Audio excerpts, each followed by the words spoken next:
Mayor on the record. Okay, this is a meeting of the San Clemente City Council, March 18th at 2025 at 4:30 PM. Do I have a motion to adjourn into, do we have any public comments first? Mayor, we do have one public comment. Public comment. Amanda Quintanilla? Yes, I'm speaking about, hello, council members. I'm speaking in reference to agenda item A. I don't know what is the cases regarding the significant exposure to litigation pursuant to Government Code Section 54956.9. However, at the last city council meeting, there was concern that I brought up regarding closed session discussion item regarding the transfer or potential acquisition of property in Talega owned by the TCA.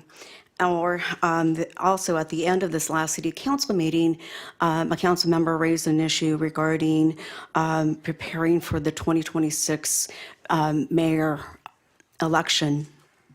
And this is a concern because obviously the seated positions are for Councilmember Rue and Councilmember Rick Loeffler. And my concern is that. Excuse me for interrupting. That item's on our agenda this evening. Oh, it is? Yes. Oh, I did not see It that. is on, it is not on the agenda. Okay. I got the report. Pardon me, I apologize. I didn't mean to take your time. Go right ahead. No, it's Add okay. 10 seconds? Okay, yes, exactly. So, so that was a concern because the people that would possibly be disenfranchising would be Councilmember Wu and Councilmember Loeffler, and I know Mr. Loeffler brought that up. However, you know, this is a situation that when the appointments, interviews and appointments were Rick Loeffler at the time, Councilmember Loeffler, before he was appointed, said that he wasn't going to run, but, you know, he had every prerogative to run for city council, which he did, and, but I wouldn't want anything to, you know, disenfranchise anybody from running, whether Councilmember Wu would want to be a mayor or Councilmember Loeffler would want to be a mayor. So that is a concern regarding any potential litigation and just the right to be able to do that. Thank you so much. I just appreciate your time, and I hope it doesn't become an issue because obviously there's rumors that a potential former mayor may be moving back and possibly running for mayor. So it just, the optics doesn't look good and for us to do that. And, you know, this goes back to even the district elections, picking out a certain map that basically excluded Aaron Washington from running. And so it's a concern, and candidate Donna Vadrine. So I just wouldn't want any disenfranchising of any kind. Thank you so much. Thank you. Do I have a motion to move into closed session? So, did we take roll, by the way? I guess we We'll let the record show that we are all present. did. Okay. And I'll move to adjourn to closed session. motion made, seconded by Mr. Cabral. Second, yeah. All in favor, say aye. Aye. Let's go into closed session. We will be back at 5:30.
call this meeting to order. This meeting is being called to order. It's 5:30 p.m. on March the 18th. This is a regular business meeting of the San Clemente City Council. Before we begin, let's have an invocation by Pastor Brianne Knudsen with the San Clemente Presbyterian Church. Pastor? Let us pray. Faithful and gracious God, we give you thanks for the privilege it is to gather together here this evening. We thank you for this city in which we are able to live and are called to love and serve. We are gathered here tonight because we believe that we are commissioned together into a work and a purpose that is much bigger than ourselves individually, and one that we don't fully yet know or always comprehend. We come with plans, we come with hopes, problems, conflicts, decisions before us. Wherever we are as individuals, we trust that you will meet us in both our lack and our excess, in both our joy and sorrow, and that collectively we trust that you hold all things together. Bless this meeting with a spirit of civility, humility, and collaboration as we seek your will for the people and community of San Clemente. Give us ears to hear for the purpose of understanding. Bless our council members and all those who seek to serve the city as they give of their time and talents so sacrificially. In your holy name we pray. Amen. Thank you, Pastor. Thank you. Please remain standing for the Pledge of Allegiance. Mr. Cabral, would you lead us in the pledge, please? Absolutely will, yeah. Hand over your heart. I pledge allegiance to the flag of the United States of America and to the republic for which it stands, one nation, under God, indivisible, with liberty and justice for all. Thank you. Okay, let the record show that all members are present. And before we begin the meeting this evening, I just want to report that, as many of you may know, earlier today we had a police incident in our city. Our police officer, Amber Garcia, was escorting this gentleman who's on your screen to her vehicle when he pulled a knife out and stabbed her in the neck. Officer Garcia is receiving medical care. It's not a life-threatening injury, but she's apparently doing okay at the present time. The police officers, our deputy police officers, our sheriff's deputies are searching for the assailant. He is was in the North Beach area when this incident happened. He entered one of the storm channels, and we've had 30-plus officers searching for him, plus several helicopters, and that search continues to this hour. So appreciate the service of our sheriff's deputies, and our prayers and thoughts go with Officer Garcia as she recovers. So with that, let's begin with council member reports. Mr. Cabral, would you like to begin? Absolutely, I will. I'm off guard. I'm sorry, would you mind if I went first, just so we have a special guest, just really quickly? Sure. Go right ahead, Thank Mr. you. Mayor. Yeah, just because we have a special guest up here, just a quick CASA report. We had a meeting on personnel earlier, and we also discussed having another presentation here, just very quickly. Thank you, everybody. We're here to show off again. I'm Jennifer from the San Clemente Dana Point Animal Shelter, and this is Officer Moran. And this is one of our adoptable pets. His name is Dobadi. So we have a lot of dogs right now at the shelter. We're pretty busy at this, especially for this time of year. So please check out our website for all of our adoptable animals, but this in particular is one of our sweetest. He's a little poodle. He's 7 years old, and he's ready to go to his new home. Jill's going to show him off a little bit. So he is a cuddle bug. He's a great lap dog. He hangs out in the office a lot with the volunteers and the staff, so he's good with other dogs. So please come in and check him out or check anybody out. We have a lot of cats as well, so please do check out our website or come visit us. We're up above Steed Park. We also, I just want to announce, we have a community vaccine clinic that's going to be available for everybody on April 9th, which is a Wednesday, from 5 to 7 p.m. We'll be at the San Clemente Community Center this time. So it's centrally located for everyone. That's low-cost vaccines and microchipping for everybody. So check that out on our website as well. We have all the services and cost list for everybody. Thank you very much. Thank you for having us. Thank you. Mr. Cabral, could You you, wanna could, finish? no, Mr. Cabral, go right ahead, yeah. Yeah. Thank you. I have a couple of things. We had this past week, two meetings at the fire authority. Let me move over, I guess. Two meetings at the fire authority. We had a tour, open house at the fire authority in Irvine. I think there was about 3,000 people that showed up. One interesting fact, as you all know, I'm the representative for the city on the Fire Board Authority. The incident happened on Christmas Day, got put into a video, and that video got almost 2.5 million hits. So this city council and what happened here became national news. And so I just wanted to bring that to the attention of this board also. I also had a meeting this morning with the chief of the Orange County Fire Authority where we talked about a number of issues, including a helipad here and how to make this a fire-safe community. So we're moving in that direction, all with the express goals of reducing the fire insurance rates for San Clemente. And there's a couple of models out there that we discussed that we're going to pursue. So I just wanted to bring that to your attention. Tomorrow we have a downtown business association briefing, and we'll have a number of city people there that will give the Downtown Business Association update on what we're doing to bring the downtown business into full bloom. I'm the representative on the Downtown Business Association from the city, so that's why I'm doing that. I attended a Fish for Life event in Dana Point. A number of San Clemente neighbors of mine were there. It's a great organization. It was at the Festival of Whales. If any of you attend, they do an extraordinary job. I had a meeting along with others with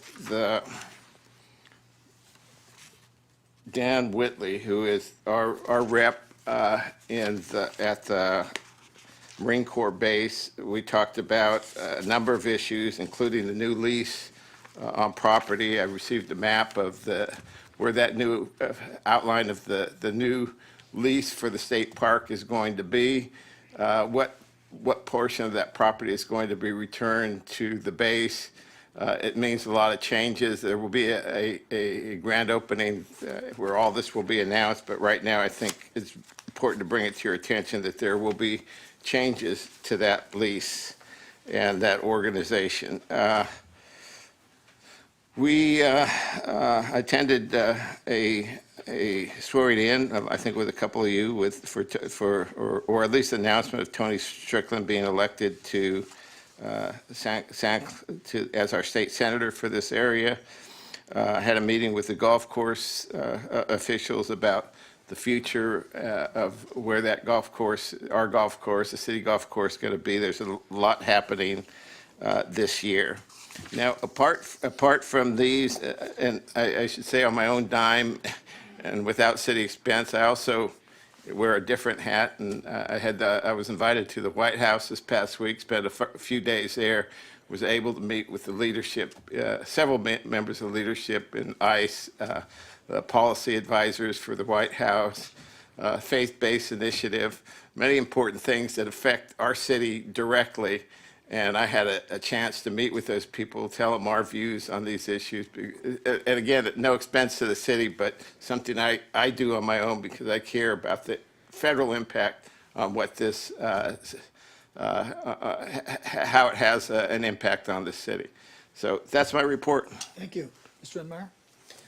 Yes, I had a briefing with the OCTA. It was very informative about their projects going forward in the next 5, 10, 15-year plans, including the expansion of the I-5 freeway. You'll need to unlock your iPhone first. Oh, whose iPhone's locked? I see Siri interrupting me. I don't know. As I mentioned earlier, I had a meeting with our animal shelter. I'm on the board for that, and just talking about some personnel changes. It wasn't that super intense. Also went to leadership presentation for the future leaders looking to understand how our city works. And last night went to the Aim High program for certification for our youth in high school who are looking to just advance their roles in seeing where they want to go after high school. I should note that there is a Aim High Plus program coming up in June. This is for ages after 18, so 18 to about 25-ish, on financial advisory, on how to write a resume, so look for that. And then also a fun thing, we had a Girl Scout troop here. Mr. Knobloch and myself got to have them here in the council chambers and teach them a little bit about how city governance works. So, thank you. Mr. Leffler? Well, but from the last council meeting to this one, I was out of town for 11 days of that, so I wasn't around much. But the one thing I did have an opportunity to attend was the City Employee Recognition Luncheon.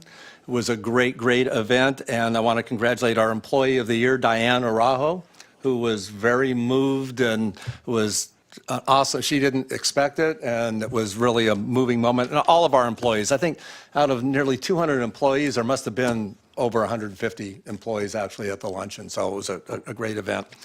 And then I just want to touch on something that our mayor touched on, is the incident at North Beach today. And I want to reflect back to a couple of meetings ago.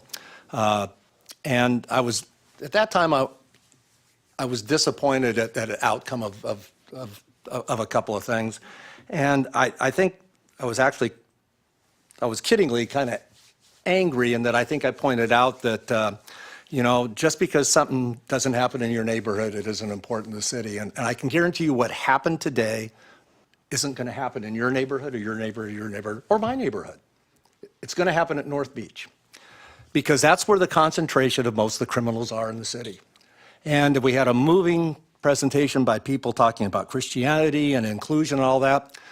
That's very moving. It's not accurate. Most all of our homeless population has arrests for violent crimes. That's a fact. You can talk about being down on your luck and this is just a bank president that missed a meal or missed a rent check. That's not accurate. For whatever reason, whether it be addiction or mental condition, there are high incident of criminals who have violent arrest records. And I was pretty angry when I heard that this happened today. And thank you, city manager, for talking me off the bridge on this, because this was going to be a completely different presentation. But I want to reach out to my fellow council members, and I want you to recommit yourself to public safety in this city. And we have an area that is the most highly incidence of problems, and you need to recommit yourself. You signed a resolution that said no matter what district I'm represented, I'm going to represent all the residents. And there's going to be some things coming up in this meeting. I know it's going to come up because I'm going to be bringing them up, and we're going to have to take a good, strong look at this. And I want you to recommit yourself to the residents of this city. And yes, it's a good Christian thing to have services on the beach and to be inclusive and all that, but it's a good Christian thing also to protect your residents. And so, going forward, we did a great job in North Beach, and now it's kind of rolling back again, and we need to reinvigorate our efforts down there. This is the entrance of our city, it's a jewel of our city, and we need to take it back again. And thank you so much for the deputies. It was an incredible response today, as you would expect. It's all hands on deck. This guy is identified. He's a known criminal. He's going to be taken into custody. He's going to be off the street, but there'll be another one to fill his place. And we have to commit ourselves to keeping our residents safe. That's all I have. Mr. Wu? Thank you, Mayor. On Wednesday, March 5th, I attended a State Parks grant-related site visit with the city manager, our coastal administrator, other staff members, and a staff from a State Park Division of Boating and Waterways. The council approved the submittal of 4 grants in the last meeting.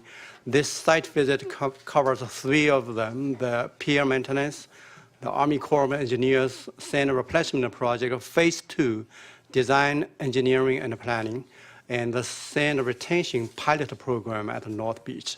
After the meeting, we have a better understanding of what the state park is looking for. In order to get those grant money. On Thursday, March 6th, I attended the SCAG Transportation Committee meeting at downtown LA. SCAG is the Southern California Association of Governments, by the way.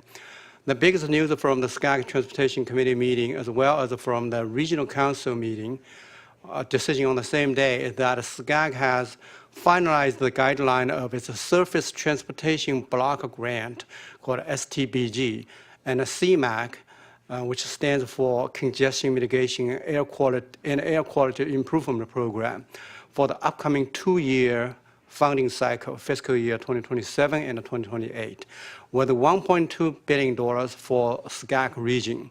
The money is apportioned to county level. So Orange County's share is $200 million. And then it's awarded through a competitive process. Tier 1 regional priority includes clean transportation, resiliency of at-risk infrastructure, which is very related to San Clemente, transit and multimodal integration, transportation demand management and transportation system management, and goods movement, etc. SCAG has called for project nominations. I've forwarded the materials to the city manager to work it out. On Monday, March 10th, I attended the Marine Corps Battle Color Ceremony at Camp Pendleton upon the request of Commanding General Nick Brown.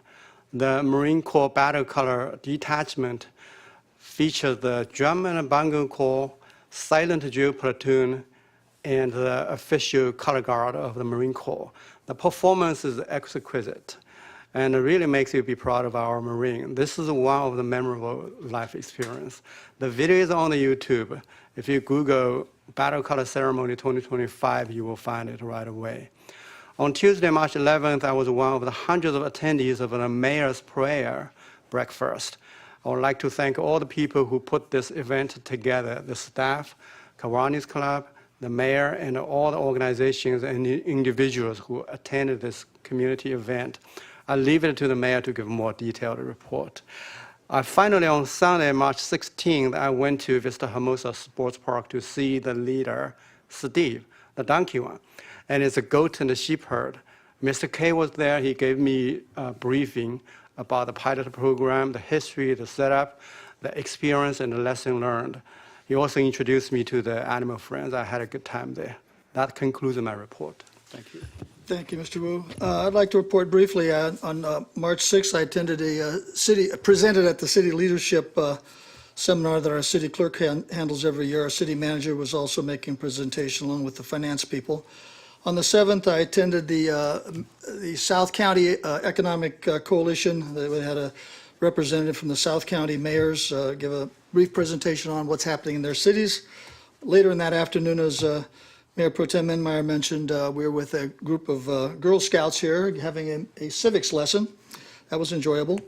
On the 11th, the Mayor's Prayer Breakfast, and sponsored by the Kiwanis Club with about 250 people present. Great presentation. On the 13th, I attended the Chamber of Commerce ribbon cutting for Tailored Spaces. And this morning, I attended a meeting with Supervisor Foley and a number of mayors from South County regarding the medical facilities that are available to South County, including mental health facilities, which I think the city is in need of. And just a quick comment to respond to Councilman Loeffler and his concerns about public safety and this council's need to recommit itself. I don't think we need to recommit ourselves because I don't think our commitment to public safety is lacking in any way.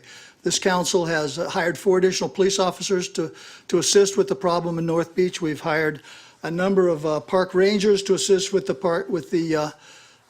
problems in North Beach, and we spent about $800,000 on private security services to assist there.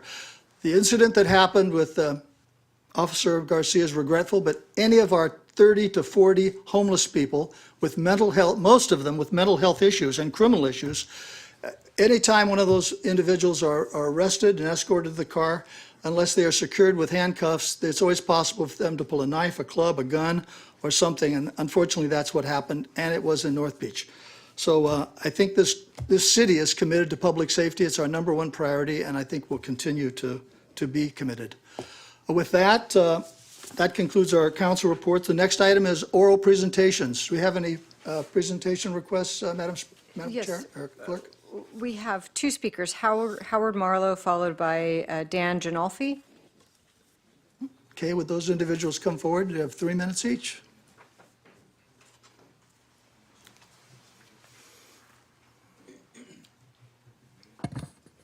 Thank you very much, Mr. Mayor.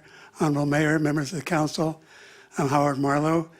I am president of the Warwick Group Consultants. We have the privilege of representing, along with you folks, representing San Clemente in Washington, D.C. I'm going to tell you a little bit about our firm. Mr. Ginolfi is going to talk to you about what we've been working on for you. We were formed 41 years ago. We are the only firm that does work only for local governments. In fact, they're all local coastal governments. That is our specialty.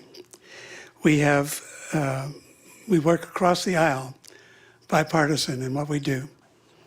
Water issues, which are our specialty, are bipartisan issues, but the other issues that we deal with for you, they're also bipartisan issues. We handle them that way.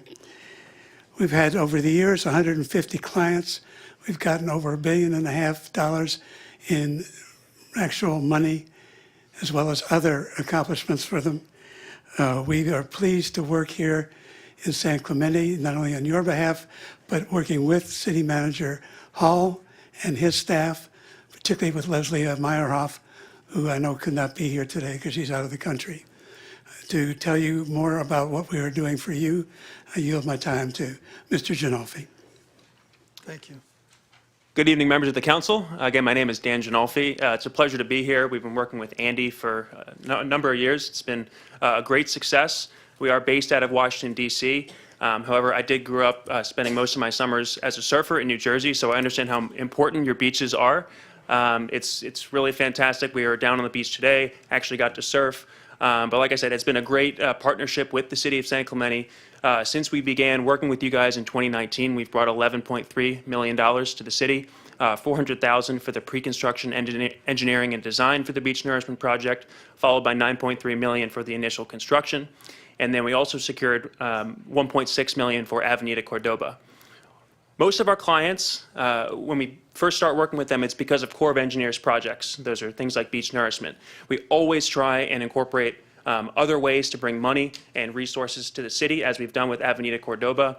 Last year, we secured $3 million from the Mariposa Bridge. Unfortunately, Congress voted to strip earmarks from the FY25 spending bill. That's something we can resubmit for, as well as the pedestrian audible warning system, which we see in action as those trains come across all the time.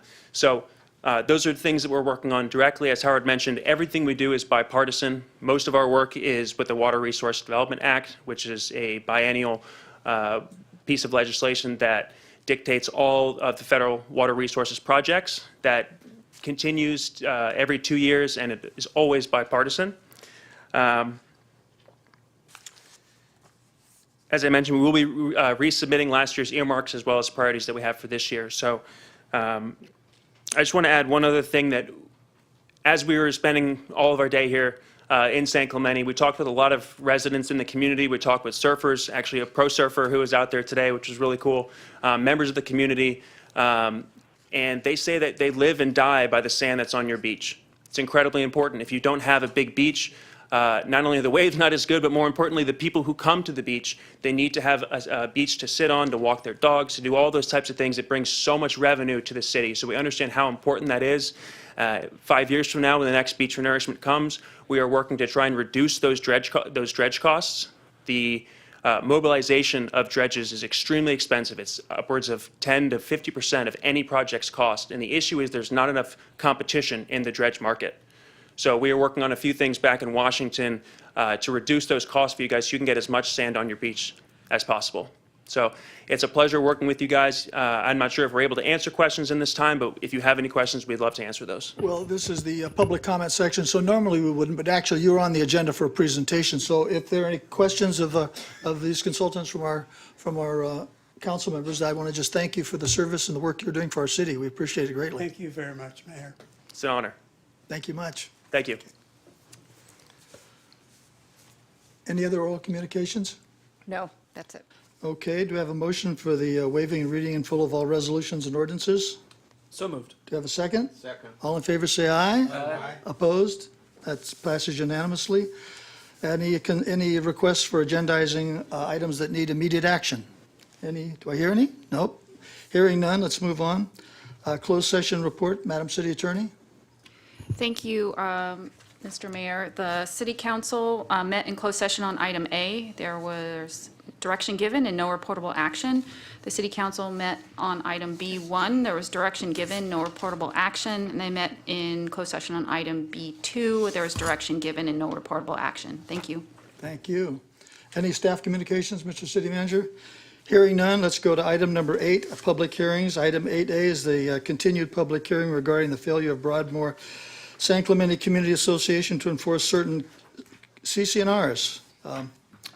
This is a public hearing, so we're going to open the public hearing now, and let's hear from staff. Do you have a report on the activities of the last few months? Thank you, Mayor, members of the City Council, Adam Atamian, Community Development Director. I'm joined tonight by Matt Silver, our city prosecutor, and who provides code compliance legal services. This item before you is a continued public hearing, continued from the November 19th, 2024 City Council meeting. At that time, the direction provided was to continue this item. A request from the council occurred in January to bring this back in March, and so we are here tonight. The report provides an update of the incidents or the occurrences that have happened since the last public hearing. Also in the report, just to put it on the record, is the staff report and exhibits from the November public hearing. So they are incorporated in this report as well. I will make this, my presentation short, as the details are included in the staff report. But since the November City Council meeting, where the direction was provided to the Broadmoor HOA to work to resolve these issues, certain communications have occurred between the Broadmoor HOA and the Felicidad property owners.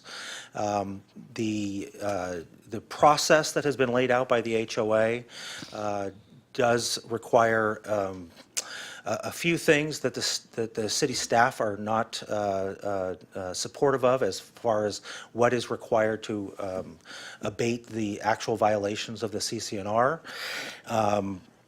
There's also some procedural aspects of the HOA's process that city staff, in our review, has found may not be entirely accurate, and we think that there's a faster process than what the HOA has laid out.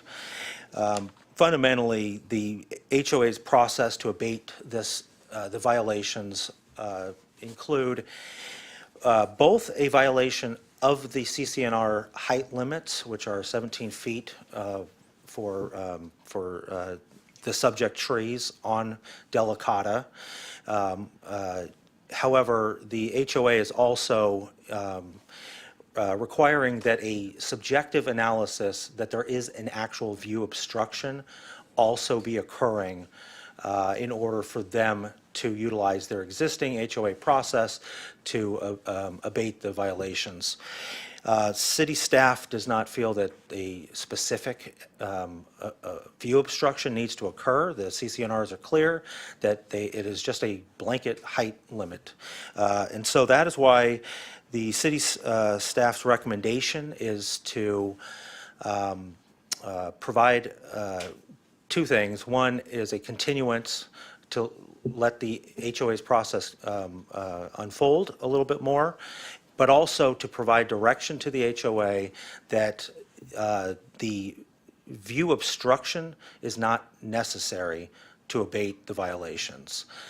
However, staff has also included the resolution from the November hearing that would provide the council the opportunity to assign the enforcement rights of the city to the Felicidad property owners if they should wish to do that tonight.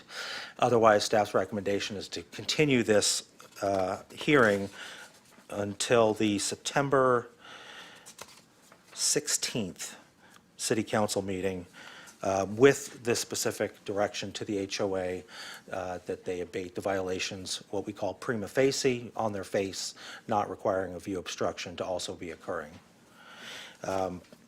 I will end staff's presentation at that point. However, staff is available for any questions. Okay, before we ask questions, does Mr. Silver have anything to add to that report? No, Mayor, thank you. Okay, any questions of staff? Okay, then let's hear from the Broadmoor Association. Since this is their hearing, they have 10 minutes for your presentation. Sir, go right ahead. Good evening. Thank you for taking my comments. We're legal counsel for the association. I'm David Hickey. This is Josh Smisko. There's other board representatives that may address the board but are here in the audience. Thank you for your report. Thank you very much for taking the time and the patience in this process. The association has certain statutory requirements that must be met in enforcement of this, and that includes the alternative dispute resolution process, which is the arbitration or mediation. It's not something we can snap a finger and cut down this tree, or any tree. They're cited self-help language, which we call it in the CC&Rs. Self-help would, I'm sure that the city council doesn't allow it, or the city doesn't allow it, to go onto the private property and cut down a tree. And cut down the tree would not be to the ground. Our jurisdiction would then be 17 feet. And you'd have a palm tree that looks like a telephone pole. And I don't think that's the aesthetic that the city council should want. We have initiated enforcement action against the Delicata owners. They'll probably speak to that tonight. We request the time to engage in that enforcement process. Thank you for that. With respect to the view obstruction issue, the view obstruction is obviously the intent of that statute. It wasn't that the developer hated any trees greater than 17 feet.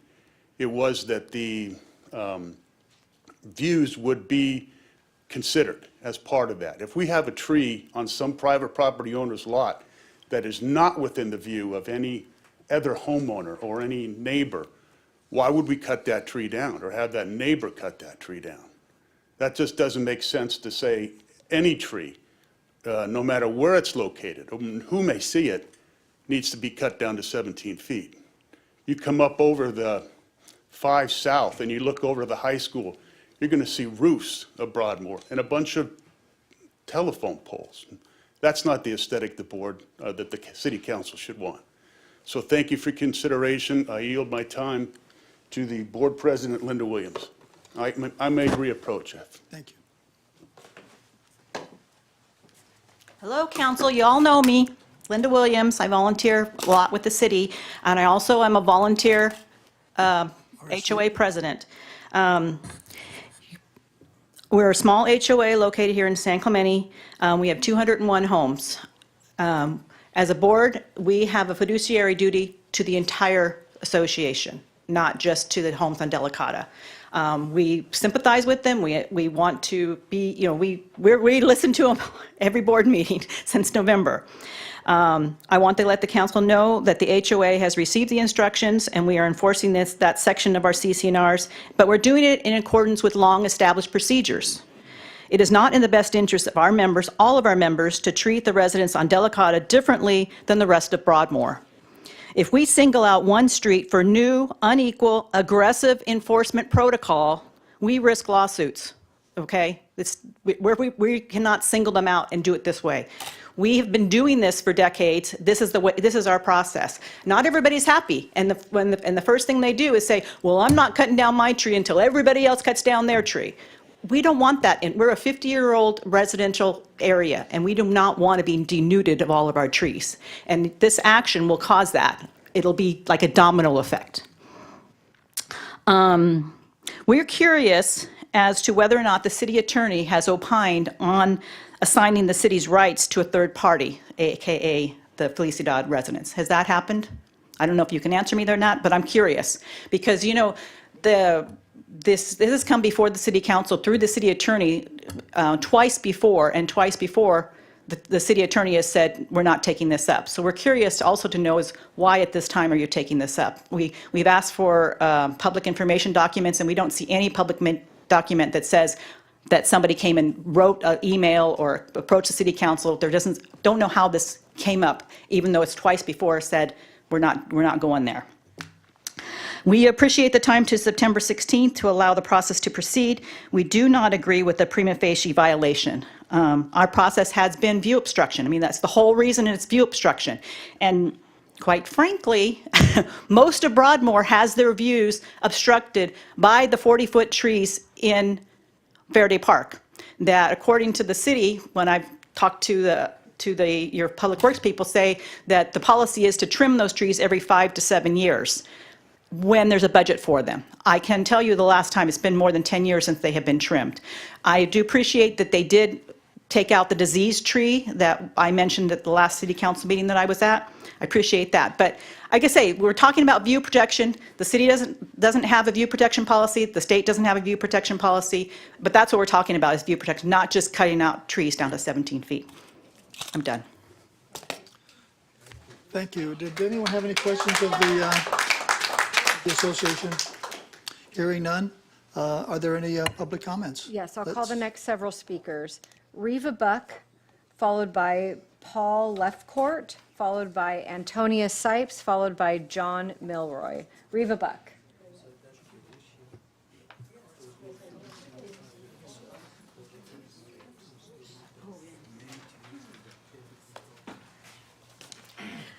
Good evening. Despite Broadmoor's diversion tactics, this case is about enforcing the 17-foot height restriction as required by the city's condition of approval, which the council reviewed and unanimously affirmed. The council also affirmed that Felicidad relinquished land and other support which allowed the development of Delicata. Broadmoor rejected the council's offer to resolve the issue directly with Felicidad, ignoring multiple homeowner requests.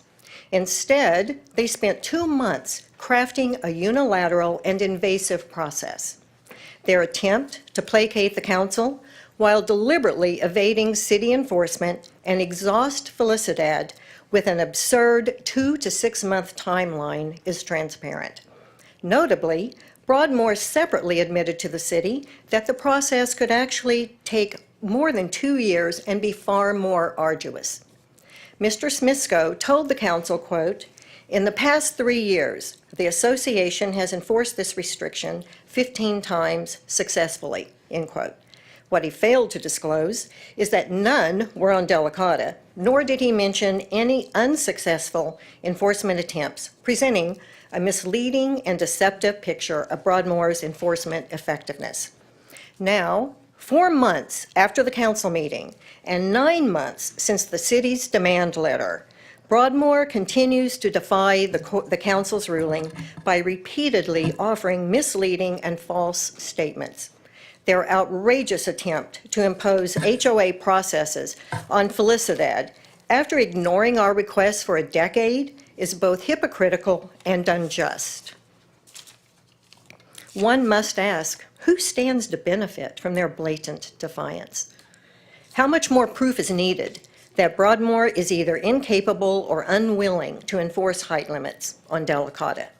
Gifting them with another 6 months to feign compliance efforts is futile and only further penalizes Felicidad.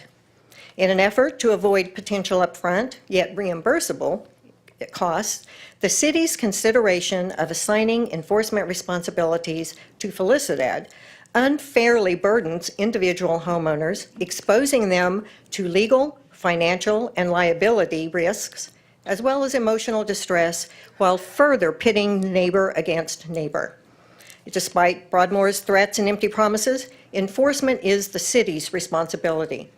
Every San Clemente homeowner must trust that the city's rules and regulations will be upheld.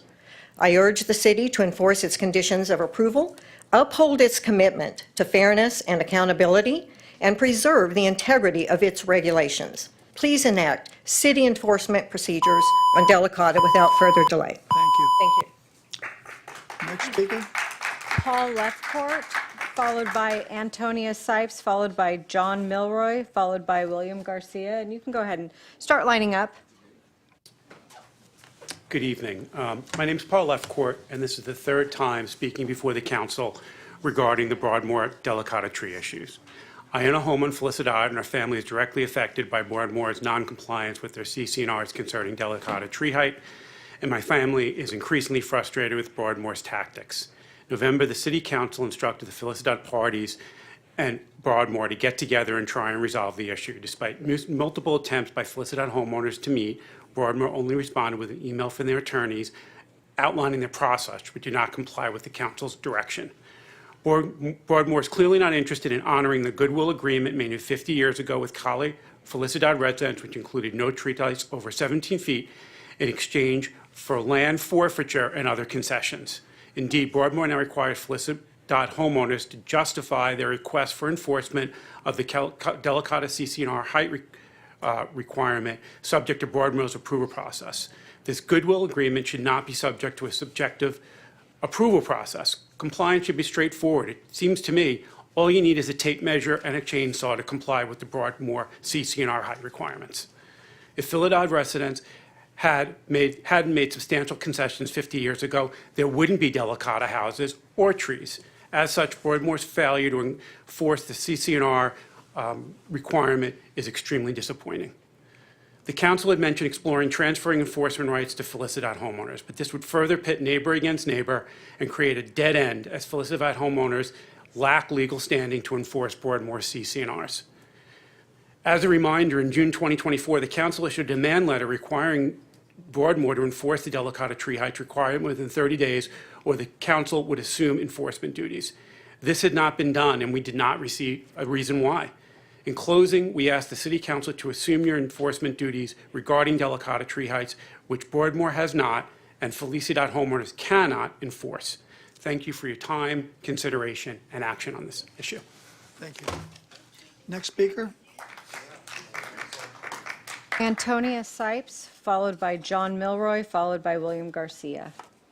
If you've heard your name called, if you could kind of get ready to speak, it would save some time. Thank you. Good evening. We don't want to be here tonight. I certainly don't.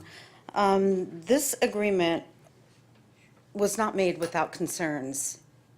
And the concerns go back to a letter that was dated November 13th, 1974, that was addressing this proposal of this street with these homes. They sent this letter to you, the City of San Clemente.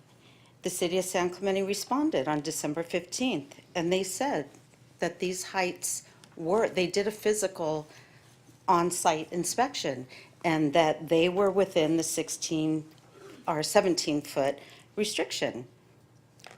You're being asked by Linda, why is this being brought to the city? It's being brought to the city because you guys were involved in it from the first place, from the get-go. We're lucky that we have Jay here, original homeowner. He's been a part of this. He's the one that provided us with a lot of information. It's not disputed that this was an agreement.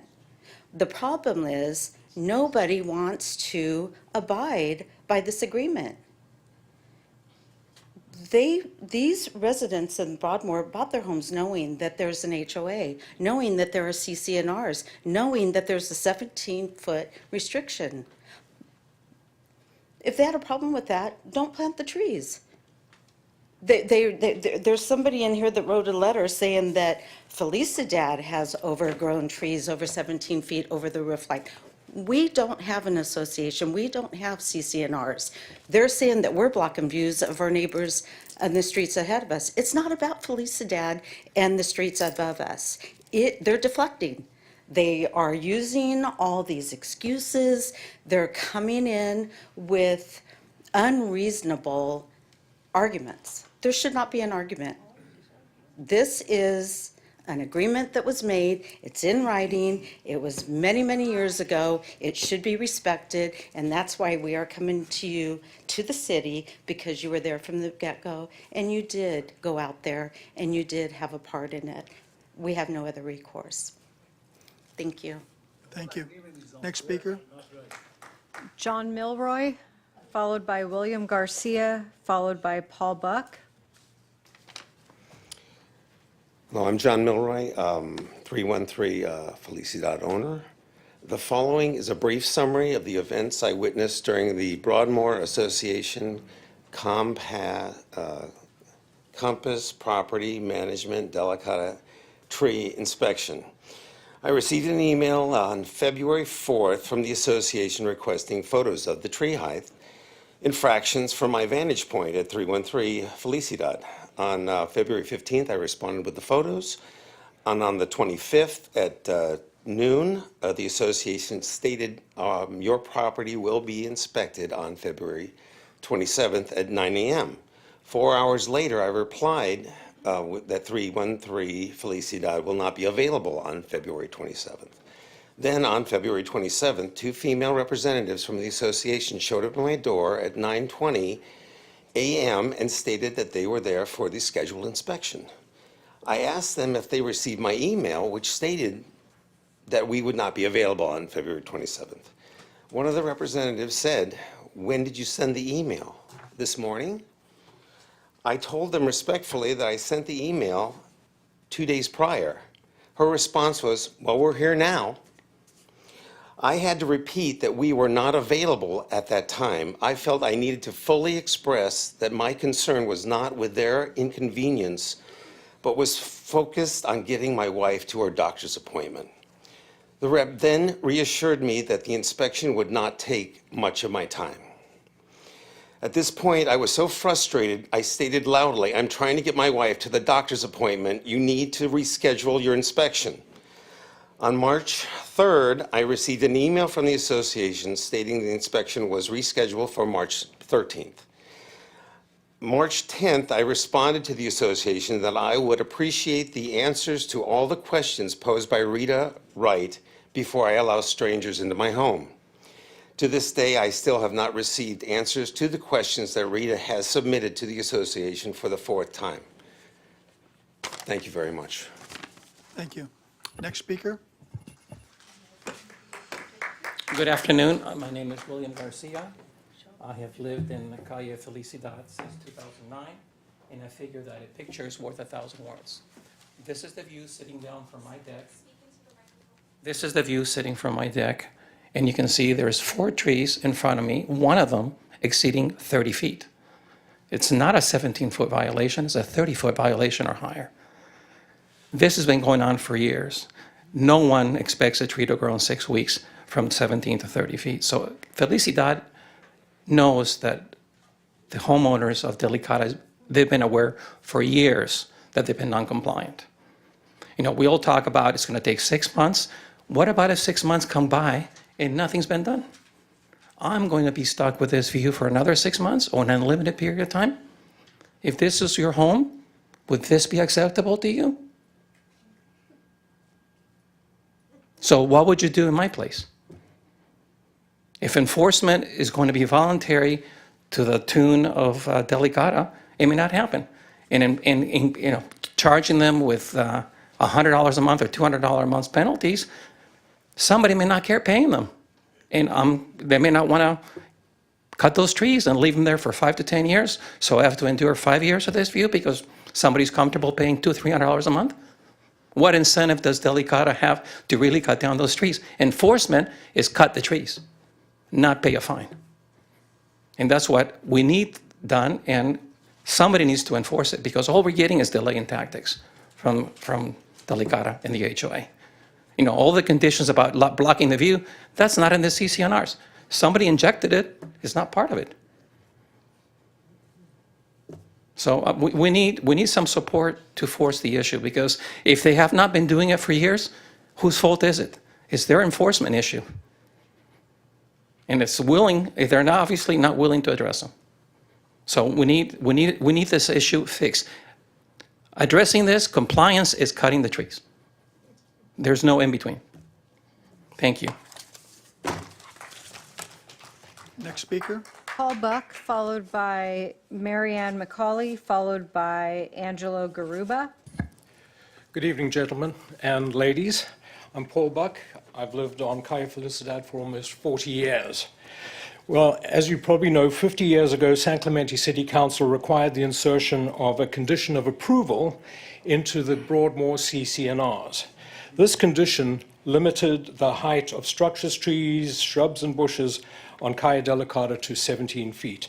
At the November 19th meeting, the council unanimously agreed that Broadmoor HOA had failed to enforce this height restriction.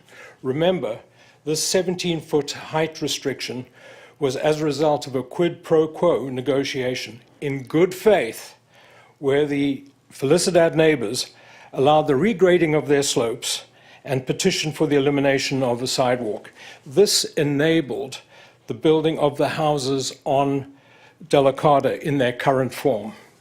Now, 50 years later, the Broadmoor HOA has reneged on their part of the deal by not enforcing the 17-foot height restriction. The black letter rules of the CC&Rs are very specific as to height.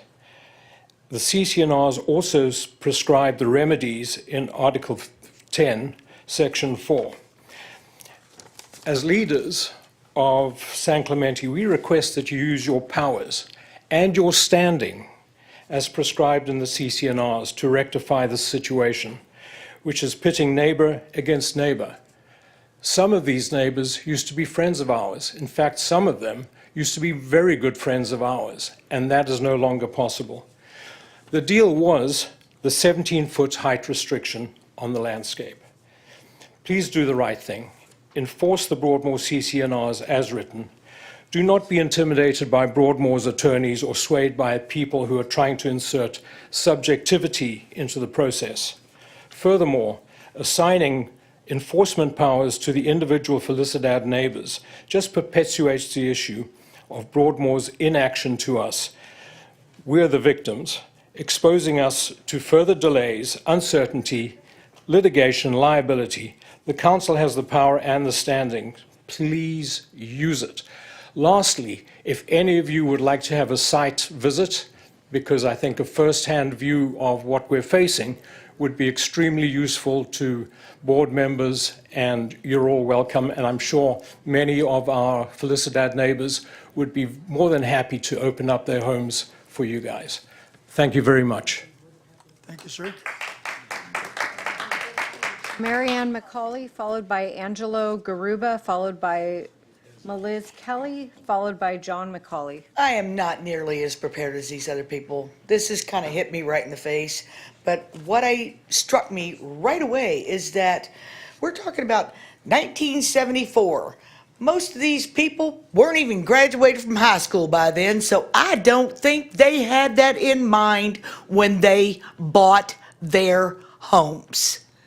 They did not know those restrictions, were not thinking about those restrictions. They're like, hey, we're on a beautiful hill. And we're on a beautiful hill that has palm trees in the view.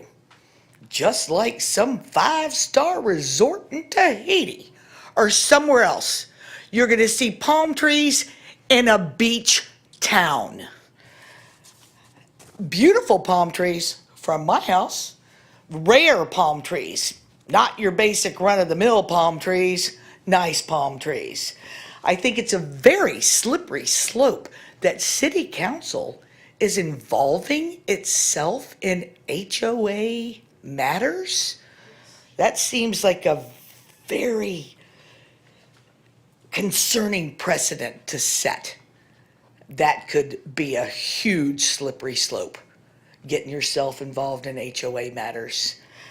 We've been good neighbors. We trim twice a year, but I'm telling you what, if 17 feet's a restriction, I could do a lot of stuff at 17 feet. I'm pretty shy and reclusive. I might need my backyard shielded because I don't want my upslope neighbors looking into my backyard. So I'd rather see a palm tree than something else. That's it. Like I said, I wasn't prepared, but this has gone way farther than I thought it ever would. Thank you. Thank you. Next speaker. Angelo Garuba, followed by Meliz Kelly, followed by John McCauley. Good evening. My name is Angelo Garuba. I live on Delicata in the Broadmoor Association.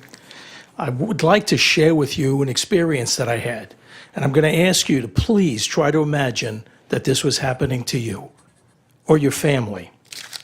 One day, Paul Buck, who just spoke, who lives above me on Felicidad, came to my front door, and he demanded that I remove my beautiful palm trees. He suggested it would be far less expensive to remove the trees than for me to defend litigation. Imagine being faced with an ultimatum like that. The lawsuit itself was a foregone conclusion because his neighbors all chipped in to pay for the litigation. The legal battle stretched on for nearly 5 years. It cost me over $100,000. But I won. We prevailed because we were right, not the people on Felicidad and not Paul Buck. The court ruled unequivocally that the CC&Rs were intended solely to the benefit of members of our association, and they did not provide protections to individuals or entities outside of it. The court further clarified that enforcement of these rules was solely within the purview of the HOA and its members. Title 12 was brought up. I saw it in the agenda tonight, so I made a note. They brought up Title 12, and it was determined by the court that no specific mention of anyone outside of the association was made, so the city could only intercede on behalf of a member of the HOA association. That's what the court ruled, and it's in the court documents. To make matters clearer, it's the position of the state of California that views, like the one from my house, do not have any legal protection. Prior to the lawsuit, I was unaware of all of the issues that the Felicidad group has. It's not just trees. They've complained about dogs, noises, barbecue aroma, flagpoles, but of course trees are the number one thing. The landscapes within our association are well maintained, unlike some of the properties on Felicidad, including Mr. Buck's. While he was complaining about my well-maintained palm trees, his home was surrounded by unkept banana trees, palms, and bamboo, and far from a picture of suburban beauty. Today, his property is encased in a wall of overgrown shrubs and trees taller than his house and completely unmaintained. By contrast to the Calle Delicata homes, the Felicidad homes, they have no HOA, they have no restrictions, and frankly, they have no regard for the neighbors above them. When we purchased our home, the mature palm trees were already part of the landscape, and we were drawn to the view that they enhanced. We have an ocean view, and like others in San Clemente, it's undergone sufficient change, including but not limited to. Thank you, sir. I am sorry. Thank you. You made your points very well. Thank you. Meliz Kelly, followed by John McCauley, followed by Lisa Garuba. Good evening. I am Meliz Kelly, lived on Broadmoor, on Calle Delicata for 28 years. The pictures you were seeing, those slides, those are the pictures of Felicidad, just so you know. If you can play those again, that'd be great too. Broadmoor is an HOA. Living in an HOA has its benefits as well as its challenges. We chose to live in an HOA, which we currently pay over $2,000 a year. The association pays for water, landscaping, slope maintenance, legal fees, etc. We also get many real estate agents that love to sell Broadmoor, and also say that Calle Delicata is the most friendly street in Broadmoor. The agents tell us that we have the best landscaping too. My friends, our friends, my husband and I, they come to visit us and ask us why the landscaping looks beautiful until they pass our street, and then it doesn't look so nice as you drive up the hill. Our friends comment, why are you so lucky that we don't, you don't have to have two-story houses where you live, but the people on the streets above them have some two-story houses. We tell them that we are in an association and the others are not. We are not able to have 2 stories in Broadmoor. Oh, shoot. I'm so nervous, I'm so sorry. Let's see, I'm sorry. I have to tell you this, though. The neighbors that live on Felicidad and above are not in an association. However, they've all had the opportunity to move into Broadmoor throughout the years. That would mean that they would join an association. The neighbors directly across the street from us and on Felicidad actually thought that they would try to put one over on us by planting some bushes on our association land. And I said, well, this person was doing this. I don't think you're allowed to do this. And he said, I'm doing this because I know that your association will trim and water them, and I don't have to. This is why I don't belong in an association. No one will tell me what to plant and what color to paint. My naive eyes were open to that. I've been walking our dogs for years all over the hill, in and out of Broadmoor Association. I was commenting to a neighbor on Pescador, which is the street above Felicidad, that his slope was looking nice. And then he told me about how angry he is because the city council allowed the people on Felicidad to build second-story homes. And he has no ocean view anymore. And he paid all of that money. He said that we were smart to buy in Broadmoor, but he never thought that the people would add second stories and block the views. We attended the city council meeting. Oh, is that me? Am I That's on? you. Yeah, thank you very much. Sorry, but thank you for having me. Thank you. Next speaker. John McCauley, followed by Lisa Garuba, followed by Eric Furman.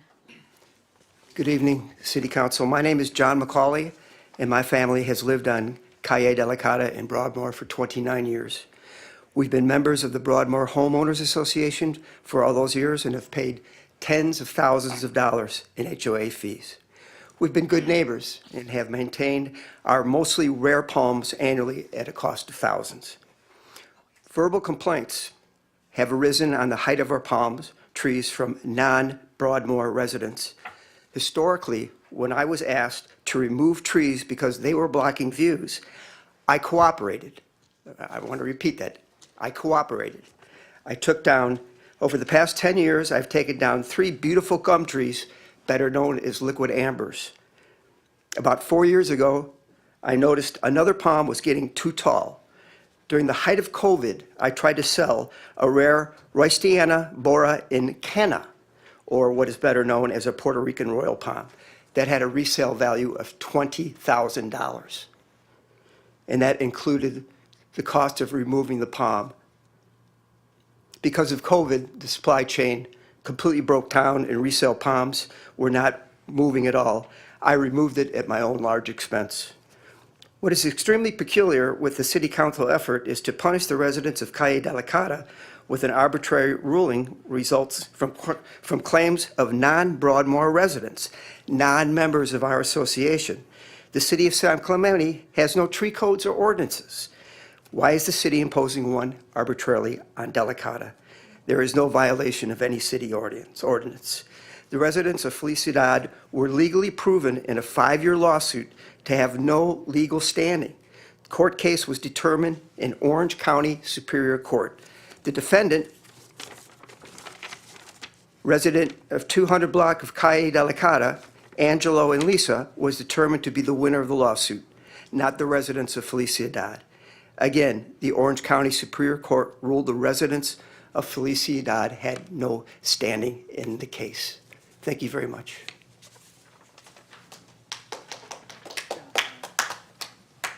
Lisa Garuba, followed by Eric Furman. Good evening. My name is Lisa Garuba, and I reside on De La Cata. the City Council received a complaint from a few homeowners on Felicidad identifying a tree height dispute with homeowners on Delicata, and the latter being members of Broadmoor HOA. It is perfectly understandable that you would seek a resolution to the dispute. The demands of the Felicidad homeowners, however, are unreasonable, and the rights they claim to support their demands simply do not exist. The matter involving Felicidad and Broadmoor HOA is not new to the city of San Clemente. Felicidad homeowners have been trying for years to benefit by the Broadmoor HOA. However, just recently, this city council, who is elected to represent all residents of San Clemente, chose to side with them and use intimidation to give the rights of our HOA to non-paying HOA homeowners. California law states the city does not have the authority to directly force an HOA to abide by its CC&Rs for the benefit of non-members, even if the CC&Rs state the city can enforce the HOA, unless the specific language in the CC&Rs explicitly includes non-members and the city ordinances support such enforcement for the public good. The city's power to intervene would be limited to situations where the HOA's action violate broader zoning laws or local regulations impacting non-members. The homes on Delicata are well-maintained and landscapes well-manicured because of the HOA, but more so because of the pride of the homeowners. And for over 30 years, it has been the policy of the Broadmoor HOA to only send tree removal notices when a paying dues HOA member complained of view obstruction. The nature of palm trees prevents their height from being limited. However, all other trees on Delicata are kept below the roof heights. The homes on Felicidad, by contrast, have no HOA, no restrictions, and pay no HOA dues. Trees of all kinds grow to extreme heights, as well as shrubs, second-story additions, and unmaintained slopes that obstruct views and negatively impact homeowners above them. Felicidad homeowners are not part of Broadmoor HOA and therefore should not be entitled to benefit from it. Thank you. Next speaker. Eric Furman. My name's Eric Furman. I'm a resident on Felicidad. A little busy today. I'd hoped to prepare something. I know I only had 3 minutes, but I know you guys have been inundated, obviously, over the past several months with a lot of documents, a lot of statements. I didn't want to reiterate any of that. I will say, if you do have an opportunity, if you haven't looked at the documents that have been submitted, obviously take some time to look through, especially Mr. Rice's comments. He was actually a participant in the negotiation process back in '74. The whole existence of that street required participation from the city, the council, and the residents of Felicidad in order to get that street built. That's how all of it obviously came about. The city council had to do a conditions of approval, sign off on it. The city had to waive the requirement for a sidewalk on the east side of the street. We surrendered property in redoing the slope in order for them to get a single loaded street added in their community. And now all this, and it's specifically laid out, as it's been said by Adam, right? It's a 17-foot requirement on landscaping, period. The fact that it's above that is just neglect and ignoring the policy. Just as all of their residents that bought houses on Delicata were aware of what was in the CC&Rs when they bought them. They've chosen not to abide or enforce those. Planting palm trees is probably not a wise idea with a 17-foot clearance. And now it's gotten to the point where it really has. There's obviously a 5-year lawsuit that went on. As I know, 3 of you guys are attorneys up there. You know that that they didn't have standing. It wasn't that it was wrong or that it wasn't justified. A non-resident can enforce a CC&R. That's left to the HOA and to the city. And the HOA is not doing it. And in February, when they reached out to us about home inspections, they're suggesting that somehow the 17-foot height restriction is subjective. They're going to come do an investigation at our house and want to see what we're complaining about. The bottom line is there's foliage and trees above the limitation. That's what's created the friction. If it was all within the CC&Rs and enforced, there wouldn't be this conflict. And it's been written clear for all of those residents. And now you do have, unfortunately, now you do have resident against resident for lack of enforcement. And that's why we're here asking for help, because we can't do it otherwise.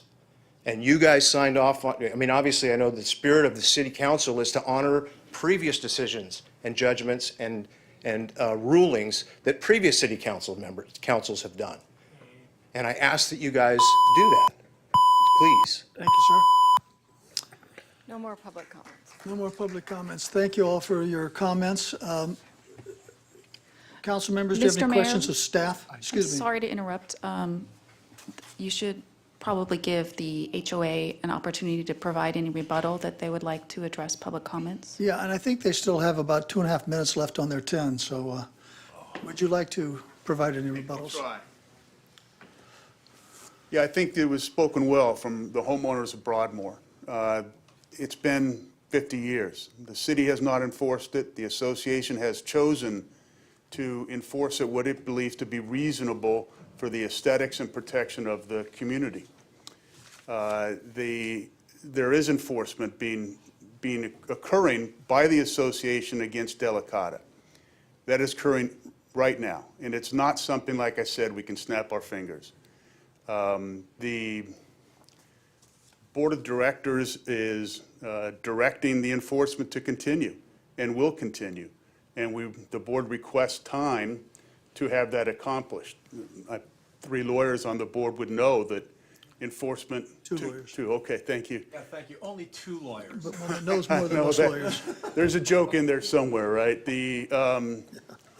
I think the board is willing to work with council, work with staff, to try to achieve a result that doesn't have costly litigation on. The report says something estimated maybe $500,000 at the top if the city was to initiate litigation. Imagine that by 200 homeowners within Broadmoor. That's going to be unaffordable. Same with the Felicidad homeowners that may have to pay for litigation. What the board is requesting, I think, is reasonable, to let the enforcement protocols play out, give the board time to do that, and we continue to report back to Adam and staff on what the progress is. So I'm not sure if there's any questions that the council may have. Yeah, go right ahead, Victor. Do you dispute the city standing? I mean, because there was some discussion about Well, I only think the homeowners association has standing. I understand that, the city through the CC&Rs and that provision in the CC&Rs, the enforceability of it at this point in time may be questioned. Yep. But, you know, I think the language speaks for itself. Yeah. But there are certain equitable, you know, the equitable servitudes of the CC&Rs, are certain equitable doctrines that do not let a party sit on their rights. So I think that could be questioned. All right, no, I understand that, but apart from that, the whole standing issue, I was getting to some of the comments. Right, no, I think you're right. That case was between 2 homeowners, Yes. right? And not between an association and the city. Do you, let me ask you a separate question. Do you think there's any issue with the delegation of our authority? I mean, the The assignment of that. same answer, yeah. Yeah, you know, it's devil to be in the details there. I'm not sure if the city could have standing to allow a third party that was not party to any of the original CC&Rs and for the assignability. Okay. That's Any all I other- could. Any other questions? No. Mayor, I have a question. Go right ahead. For the council, you just stated that the enforcement is occurring. Has Broadmoor confirmed any violation yet? Has Broadmoor sent out any demand letter? Well, I think the process currently is that we have sent out letters to the Felicidad homeowners inviting them to advise the board, the association's board. Answer is yes, we have. Well, thank you. We have. We were able to view 2 homes. We were able to view 2 homes during the time that we were out, and we sent, to 2 homes, we sent violation letters. So we have started that process. Okay, so you visited 2 homes on Felicidad. You made your determination that the violation occurs, and then you sent a letter to the homeowners on Delicata. Yes, we did. Okay, and you're in the process of doing more? Yeah, we're following our process. So they have time to respond to our letters. They can decide if they're going to respond or not. I cannot control their response. Right. I cannot, okay? Well, thank you for your straightforward answer. Yeah, I can't. So that, And I think today, there was one homeowner on Felicidad who requested an inspection, an additional one. So that is in process. yeah. Well, at this point, when we sent out to the rest of them to do that inspection. Like it's just the way we do with our members, okay? You're asking us to do our process. We're doing our process. This is how we do our process. And we're not inclined to do something different especially for non-members. We're inclined to do it the way we're supposed to do it. This is the way we've been doing it for the last 30 years. This is the way we're doing it. Thank you for your answer. And it's worked well. Thank you. Victor, another question? Go ahead. I do. Following up on that, I understand you have a process or that you're doing view inspection, but there's no requirement of a view. But I think the intent of that language, that 17 feet, as I mentioned previously, is view protection. So I think I don't think you can separate the two. The association looks at it, like I mentioned, if you have a tree that's not visible by maybe 20 feet tall, not visible by anything, not in any view corridor, what would be the basis on trimming that tree to 17 feet? And up and down that hill. I don't know if you can say delicata. I think somebody mentioned that it's limited to delicata. I don't believe it would be. I think this would be horrendous for the community and the aesthetics of the community to say, regardless of where that tree may be located, regardless of where the view may exist, it needs to come down to 17 feet. Okay, I understand your position. I think in the end, that's the deal that was negotiated. But I can also by people who no longer live there. There's only one person who still lives here. But Never a deal that does not exist. so I was just going to answer. Oh shoot,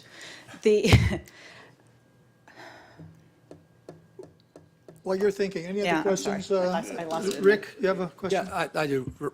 Probably Ms. Williams could probably answer this best. And thank you for all your service to the city, by the way. You have done an incredible amount of time and generated with your SVP. You've done a great job. Thank you for that. And so when you've done these inspections, and you've said you've done 2 violations, was there any time when you went out and did an inspection and said, well, the view isn't being impacted? Okay, but so, yeah. But the tree's over 17 feet. Do you think that has ever happened? Yes, in the rest of Broadmoor, yes. There's been times where it's over, but it's not blocking a view. And if they just trim that one palm, we'll say that. What my point was is that saying that happens, what happens if we say, okay, you can be 17 feet, but there's 17 feet, and we're not going to do view obstructions. We've had other members that say, well, I'm not going to trim my tree until you trim all the other trees in Broadmoor. They have told us that numerous times. And so if we set this precedent that said, oh, 17 feet for Felicidad, they get their 17 feet, then all the rest of my residents are going to do the same thing. And they're going to make us cut, that street right there on the corner of right there as you come up Presidio, that big tree there, it doesn't block anybody's view. They all point to that 20-foot tree or 40-foot tree and say, when you take that tree down, I'll cut my tree down. I'll trim my tree. So I don't want to set that precedent that if we say that for them, that we're going to denudor the whole 50-year-old community. And so when somebody moves into Broadmoor, do they get a copy of the CC&Rs? Yes, they do. And they sign them? Yes, they do. And the 17-foot restrictions? Yes, they do. Listed in that, right? Yes, they do. And they'll even sign their application for their landscaping that says they understand that if they plant these palm trees and they get over 17 feet, that they will have to take them down. And they sign it saying, well, I signed it under duress. I'm serious. No, I believe. I live in CC&Rs. I understand. And a question for Adam, real quick. Yeah, So just going back 50 years ago, if this agreement wasn't made between Broadmoor and Felicidad and the city, if those entitlements weren't put in place about the single-loaded street and the sidewalk, let's say they couldn't have come to an agreement, would the street Delicata even exist? I haven't seen too much in the record as to what the other options were, but there was, in the record, there were significant concerns from the city engineer at that time that based on the home sizes that the developer was proposing, that without redoing the slopes behind Felicidad, that there would not have been enough of a buildable pad. That's all to say that either the homes would be much, much smaller, and I don't know how much smaller they would have been, or the financial feasibility to develop that street would not have been there because there wasn't enough usable land for the homes proposed. Okay. And one last question for I think, Matt, because one of the residents of Delicata brought up actually read from state law that said a city does not have standing even if it's in the CC&Rs and all. What was that referring to? Yeah, Councilman, I'm not really entirely sure of that. I have read the Superior Court ruling on it. Superior Court ruling does note that pursuant to the, I'll read it verbatim, pursuant to the Broadmoor CC&Rs, the only recorded document on this issue, enforcement rights as to the height restriction are limited to the developer, the HOA, and the Broadmoor HOA members. Well, no, the city, of course, is conspicuously absent from that. However, the CC&Rs do provide directly that the city can assume the enforcement rights if it determines that Broadmoor has not taken action to enforce it. So I think on the one hand, I'm not aware of a state law on that. Mr. Smisco and I. Davis Sterling. Sterling Davis. I know that act well. There are many subcomponents there, but Mr. Smisco and I will communicate about that. But with regard to the court ruling, it doesn't affect the city's ability to enforce these rules. Okay, thank you. Go ahead, Vic. Yeah, I have one other question, ahead. and it's probably for you. I know in other communities, at times, some of the palms that were there are just overgrown. And in one community I'm aware of, they forced the homeowners to just have limited amounts of I guess, froms, yeah. And they negotiated that. I mean, have you taken a look at the different options that, with specific homeowners that are affected to say, look, will this work?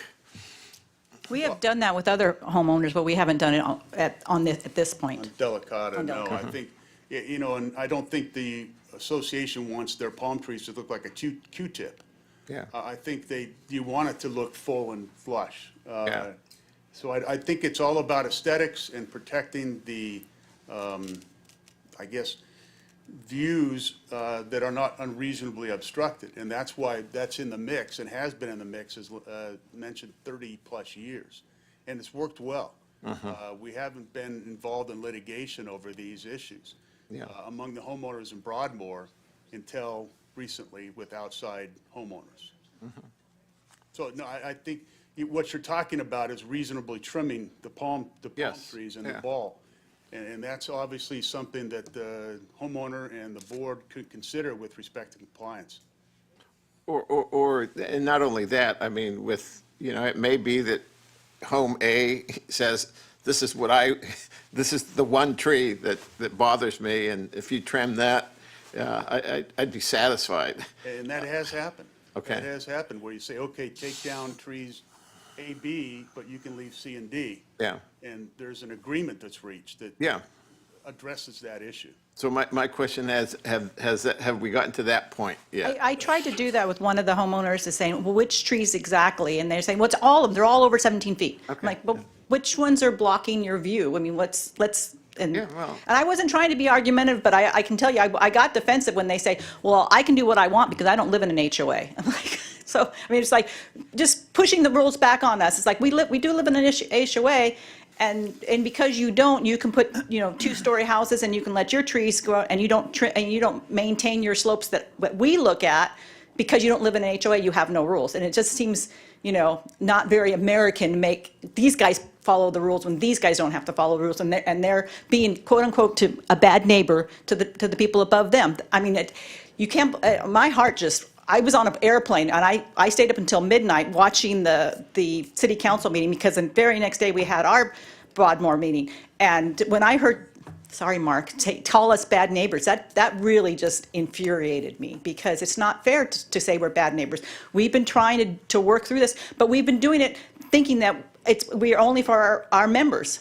We're an HOA. We HOAs, respond on behalf of their members, and so we didn't, take into account members who, like I said, plant bushes in our HOA property so that we'll water them for them and maintain them for them. That we look at their awful slopes and they don't maintain their slopes and that they have their trees going up. I mean, why should we do that for them when they're not doing it for their neighbors? I mean, come on. And I think it was mentioned, last comment, I think it was mentioned that the city council had the opportunity to address this issue in 2018. 2018 and 2020 and failed to take action. And that was many years ago, and, it'd be What were those dates, 2020 and 2018. 2018? And Both times the city attorney said that we're not going to do this, Right. and it's because of the cost. I mean, that you're not. It's not going to be the $2,000. It's not going to. You're talking. Thank you. The $250,000 to $500,000. Okay. Any more questions for the Broadmoor Association?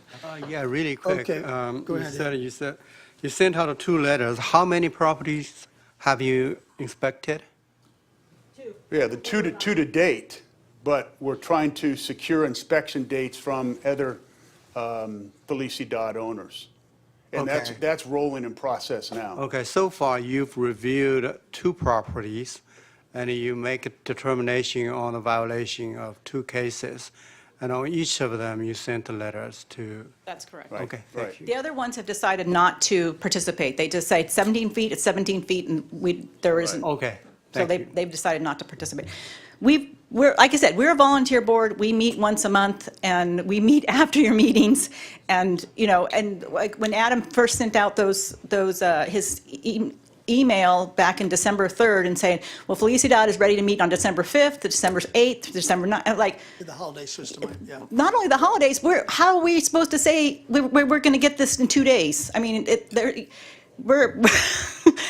some of the city's demands have been unreasonable, I'm just saying. And also, I'm really kind of annoyed that he copied all of the Felicidad residents' emails to our city attorney. So Felicidad residents have been emailing our city attorney, and we're paying those fees when he shouldn't have done that. Anyway, that's my opinion. Any additional questions for the Broadmoor Association? If not, we can close the public hearing and enter discussions. Is that acceptable to you, gentlemen?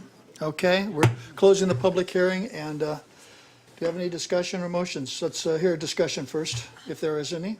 Well, we've taken this matter up before. I don't think this hearing changed my mind. I would like to see, I think we're at the point where both sides have become polarized and dug in their views, and I would have hoped that, and I don't know how we get to a better position where people can see both sides of the issue and see what their neighbors are thinking. And we know, I think, that, we have the right as a city to step in. We've indicated that we will step in. We will bring an action if we're forced to. It may not be against the whole association. It could be against a couple of homeowners. But I don't know that I'm not at that point yet. I still think there's room, given the effort that's been made by Broadmoor to try and bring people into compliance. I am, though, as I said before, I do think that the Felicidad homeowners have been patient. They have been, they've been patient. I think they have a legitimate right, and I think they will probably win if we proceed to court. So I think everybody has to sit down, step back, take view of what might happen, what it might cost. I mean, litigation is never good. It doesn't work for anybody. I think, if we brought an action or decided or assigned the rights that, the contract or the agreement is pretty clear as I see it. But I'd favor giving this more time, not much more time, given the good faith effort that Broadmoor's taken to at least starting with those two homeowners to bring them into compliance, and maybe others, hopefully. But that's where I'm thinking right now. Thank you. Zin, do you have any comments? Yes. Well, the facts is pretty clear, I think. I think Broadmoor has made some effort to make some progress, although it may not be as expeditious as we would like to see. Regarding the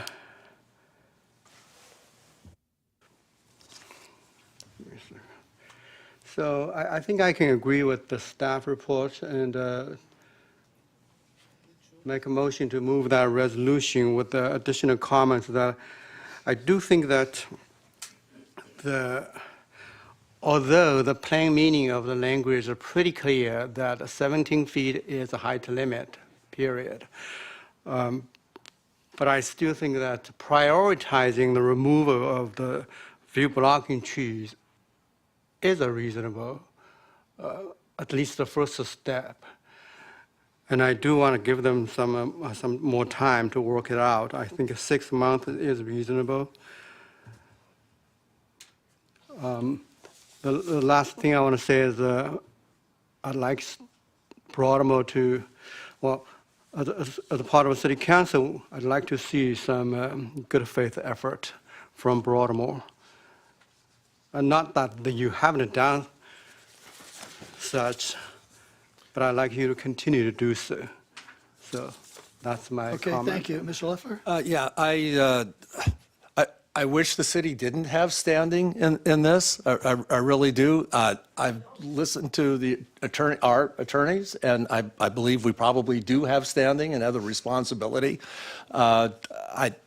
It's just, I look it down and I can just see the separation in the room. I actually can see the hillside right here and the trees and the neighbors up here. It's unfortunate. I've been in HOAs and I just, we just always kind of complied. I know you guys live in HOAs and, you do a violation and you take care of it. Why? And it's unfortunate this has gone on so long. It really, really has. I think that's definitely exacerbated the problem. But it has gone on. I agree that we do need to step in. I appreciate all the work that the Broadmoor HOA has done, and I really feel for the HOA board because when the argument about, well, wait, if they're cutting their trees, then the people in front of me should cut theirs, and it starts the domino effect. Unfortunately, that's just the part of being in an HOA, and you're going to have to deal with that. I agree that giving some more time is good, but we've got to get this thing done, and you've got to speed up your. And I don't understand the looking at the view and all that and arbitrarily deciding, whether you're taking the view or not, because it's 17 feet. It's pretty clear in there. So we just got to go ahead and get this thing going, and I'd be open to any kind of time frame or whatever somebody else might have. Thank you. You have comments, Mr. Enrar? Yeah, I mean, I'll just reiterate that in all these things, it is about being a good neighbor. And I would say on not just about the Broadmoors, but on Felicidad as well, that both sides need to be good neighbors to each other. And there comes a point where I think right now both sides are very dug in, and we have to start coming to the center a little bit. A step here, a step there. I think Broadmoor is taking some good faith efforts. I think right now it'd be good on Felicidad to take some good faith efforts as well and say, all right, we will comply with some of your ideas on view ordinances and looking at those and come to some reasonable compromises on this. I know that's a tough word to hear sometimes, but if Broadmoor has taken some steps on mitigation and looking at this, then by all means, Felicidad, residents, you should really think about having them come in, look at those trees. I do agree that 50 years ago, there was an agreement of 17 feet. If there's any room to come to an agreement that, hey, looking at a palm tree, a well-maintained palm tree isn't that bad of a thing. I looked at some of those views and was like, dang, I would love to have that view, even with the trees in there. But if there's some reasonable compromises that can be met here, I think it makes for better neighbors and how we treat one another. But it does take some humility in that from both sides. But I do think that they're on the right track. We can give them some more time, and I hope within this time frame, some better agreements can come about. Thank you. Yeah, my comments are similar to what my colleagues have expressed. I think the assignment of rights to a third party is enforceable. I think our rights are clearly enforceable. Counsel for the association made some pretty good points on equitable issues that will have to be addressed someday in court. Hopefully, they never will be, the equitable issues of doctrine and of latches and waiver of rights and so forth. But I think I'm ready to entertain a motion, but just let me say one last comment about the fees and the costs of this. Ultimately, it's the association that will be bearing the costs. If we take in the enforcement rights, we're acting on behalf of the HOA, and we're going to be looking to the association for fees and costs. So ultimately, we hope there's a resolution. Please don't interrupt. So ultimately, I'm hoping there is a resolution. I think the reality that the city at least it's been clearly expressed here that there's a willingness and a desire to step in if the parties can't make a resolution. So with that, I'd encourage the parties, both Felicidad to be cooperative and for Broadmoor to continue the good faith efforts, the due process efforts that you have initiated. I appreciate that very much. And just one last comment to Mr. Enmeyer's comments about the cooperation. You know, the basis of this is legal rights in the CC&Rs, which are binding covenants to the property. Felicidad doesn't have those things. It's nice to say, you cut down your trees when I cut down mine, you have some high trees, but their rights aren't subject to any CC&Rs or any governmental power.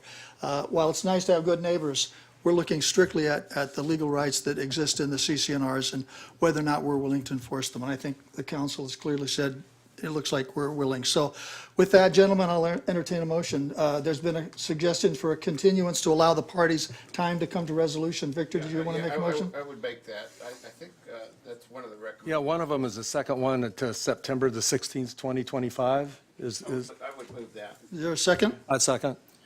Okay, is there any do we have our motion? Okay, there's a motion on the floor. Let's vote.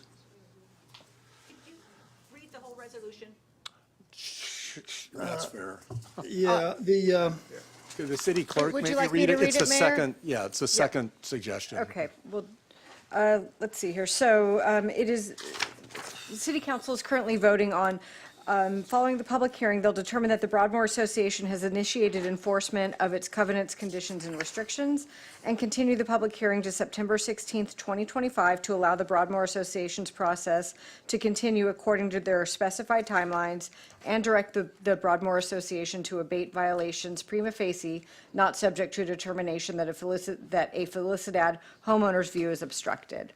And that was a motion by Councilmember Cabral, second by Councilmember Loeffler, and voting is in process now. okay, let's vote. And got all votes recorded, and that carries 5-0. Okay, thank you. Thank you. The next item is unfinished business, item 9A.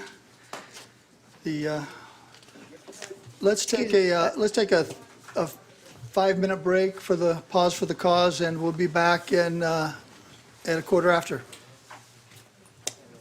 Pause for the cause, I like that.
meeting's back in session. Our next item on the agenda is unfinished business. Item 9A, which is, Excuse me, Mayor, I'm sorry, we do have item 8B.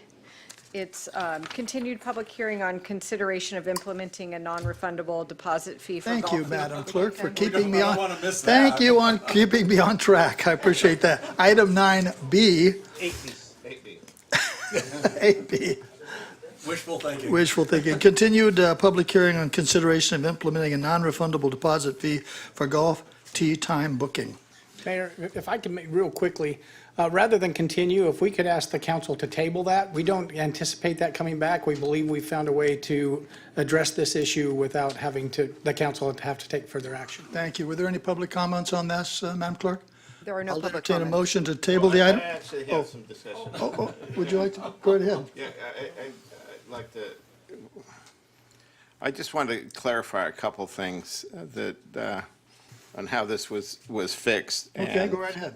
So, and make sure I'm correct on it. So this was fixed because we now understand, unless you want to present on it, I'll just ask my question unless you want to. I understand it was fixed because we've always had the right to collect that money. And that money is due to the city, but they have, the golf course has been waiving that fee. Is that pretty much what's happened? Yes, good evening. I'm Samantha Wiley, Beaches Parks and Recreation Director. So in further investigating how the golf course pro shop and starter office really have been managing cancellations and no-shows, we've discovered that there hasn't been consistency in applying our policy as it stands. And so staff's recommendation is let's start enforcing the policy. And I think that's going to be the best step going forward. We also are now sending out, there's new technology, this was in the last week, that our software now has to send out confirmation text messages so people can confirm or cancel or change within their text message. And then on top of that, we now in the software are able to charge a balance due to an account. So if somebody doesn't have a credit card on file, they will then be running a balance owed to us, and we will collect that the next time they come to golf. And if they never come back to golf, we are prepared to go through the collections process if needed based on our other billing policies, essentially. So Mayor, this is what I wanted to clarify. We had a process where we had a lot of people getting tee times and then canceling them. And so we didn't have, that week of golf, that we had a lot of people that didn't golf because they were all reserved at one point in time. And we had in place a system to charge people the $10 so that encouraging them to keep their tee times. But what we learned is that the golf course was waiving those fees and saying, we're not going to collect it. You're and correct me anytime I'm wrong, that we're not going to collect them, and people can just cancel when they want. We, as a city, did not cancel. They were required to collect those fees. They canceled them, but their agreement with us required them to collect those fees, which they haven't done. So in actuality, if you look at the contractual agreement we have with them, they may owe us money for some of those fees that they waived. I don't know that we'll ever collect it or pursue it, but it's an obligation that was created by our agreement. Is that accurate? That's correct. Okay. All right. Can I jump in? How much lost avenue are we talking about? I don't want to give a definitive number this evening because this is maybe over several months, but I am gathering that data, and I'd be prepared to share it with the city manager and the council once I have a better number and dollar figure for you guys. Yeah. So, Mayor, all I want to point out is that the problem has been fixed. They have agreed to make sure that they collect that money to get control of the tee time so that we don't lose any revenue in the future. So if Thank you. there's a foursome playing, all four guys are on the computer at 6 o'clock in the morning, and the first one that punches, but he gets the time, and the Yeah. other three say, okay, we're late, and Yeah, those but those fees have been it's lost. like It's not being collected. it's 3 or 4 foursomes, and they all make it, and they book up the whole morning Exactly. on Friday, and then, they don't show up. Yeah, got it. Okay. Thank you for that clarification. Do I have a motion to table the matter? I'll also move. Second. Yeah. Mark, second. Motion by Mr. Cabral, seconded by Mr. Enmeyer. Let's vote.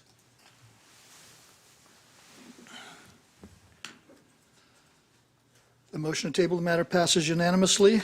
Now we are on to 9A. Mr. Mayor, Mr. Mayor, Yes. I just want to make sure, I thank Samantha for all our hard work she did on this, make sure that she brought clarity to the city council. Good point. Thank you, Samantha. Madam Clerk, you want to read the title on the next item? Absolutely. Introduction, first reading of an ordinance amending chapters 2.28, 2.29, 2.40, 2.45, and 2.46 of the Municipal Code of the City of San Clemente relating to the Beaches, Parks, and Recreation Commission, Coastal Advisory Committee, Human Affairs Committee, Arts and Culture Committee, and Public Safety Committee. And we have Community Development Director Atamian and Beaches, Parks, and Recreation Director Wiley here to present. Thank you. We have all read the staff report. Do we need a staff presentation on this, or would you like a brief one, council members, or do you want to You know, just? it'd be good to just have a brief one for the public. Okay, yeah, go right ahead then. Thank you, Mayor, members of the City Council, Adam Atamian. This item started in December of 2024 with some council direction related to some information that the council wanted to discuss at their retreat on February 13th related to the committees and commissions and the staff time necessary to staff those committees. Samantha and I took the direction that was provided at the retreat and put together a draft ordinance for the council's consideration, implementing the general scope of the changes that were discussed during the retreat. There was a couple fine-tuning things that we included as well. However, the ultimate breakdown of the committees and commissions remains as was largely discussed at the retreat. I will quickly go over the changes to the Public Safety Committee that affects the Human Affairs Committee. But essentially what we're proposing here is to do a few things. The first is to rename the Public Safety Committee as the Community Safety and Welfare Committee. This would allow for one member of this committee to have a public health or welfare background to serve on that committee, and then at least 3 members of the committee would have a public safety background. A large number of the functions of the Human Affairs Committee would be transferred over to this new committee, those specifically relating more towards the public safety side of things.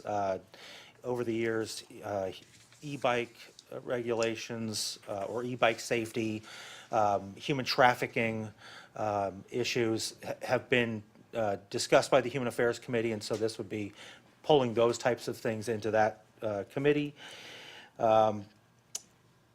We would utilize one member of this committee to serve on the Social Service Grants Committee of the city, which is the group that reviews the Community Development Block Grant Social Service Grants. The other member of this committee, as far as committee support goes, would be coming from the Beaches, Parks, and Recreation Commission, which Samantha will discuss in a second. Other changes to this committee would be that there would still be representatives from the Orange County Fire Authority, Police Services, and Marine Safety as non-voting members. However, the code is being revised such that their attendance is only necessary if there is something pertinent on the agenda relating to that group. And then there are a couple refinements just to help guide this committee in developing an annual work plan to make sure that the projects in that work plan are task specific and that relate to more actionable items rather than just some larger research projects that they've had, and that based on what this committee's focus is going to be, change it to a bi-monthly, every other month meeting rather than monthly. The council would still have the opportunity to assign specific tasks to this group, and if it required a meeting, we could always set up a special meeting to accommodate that. Okay. I am going to discuss the Beaches, Parks, and Recreation Commission changes very briefly. In summary, we're looking to combine the Arts and Culture Committee and Coastal Advisory Committee into Beaches, Parks, and Recreation. That commission would oversee all those facets within each of those existing committees. There would also be an appointment of one of those commissioners to the Social Services Grant Selection Subcommittee as well, along with the Community Safety and Welfare Committee. I also want to note that we did not address specifically the Golf Committee within the staff report based on feedback from the council retreat. Staff stand willing and ready to listen to any changes that the council might have regarding that committee as well. As we captured in the retreat, they meet 4 times a year. They are a body of 5 committee members, but there is potential if the council wants to take further action to continue to combine committees, we could fold golf into BPR as well. So that is an option that stands. But as the ordinance reads today, golf stays as is. So I'm happy to take questions if there are any. Gentlemen, questions? No, I do have, If I could just wrap up staff's presentation. I also wanted to mention that historically, at times when the composition of committees or commissions has come up, the design review has been one of those topics.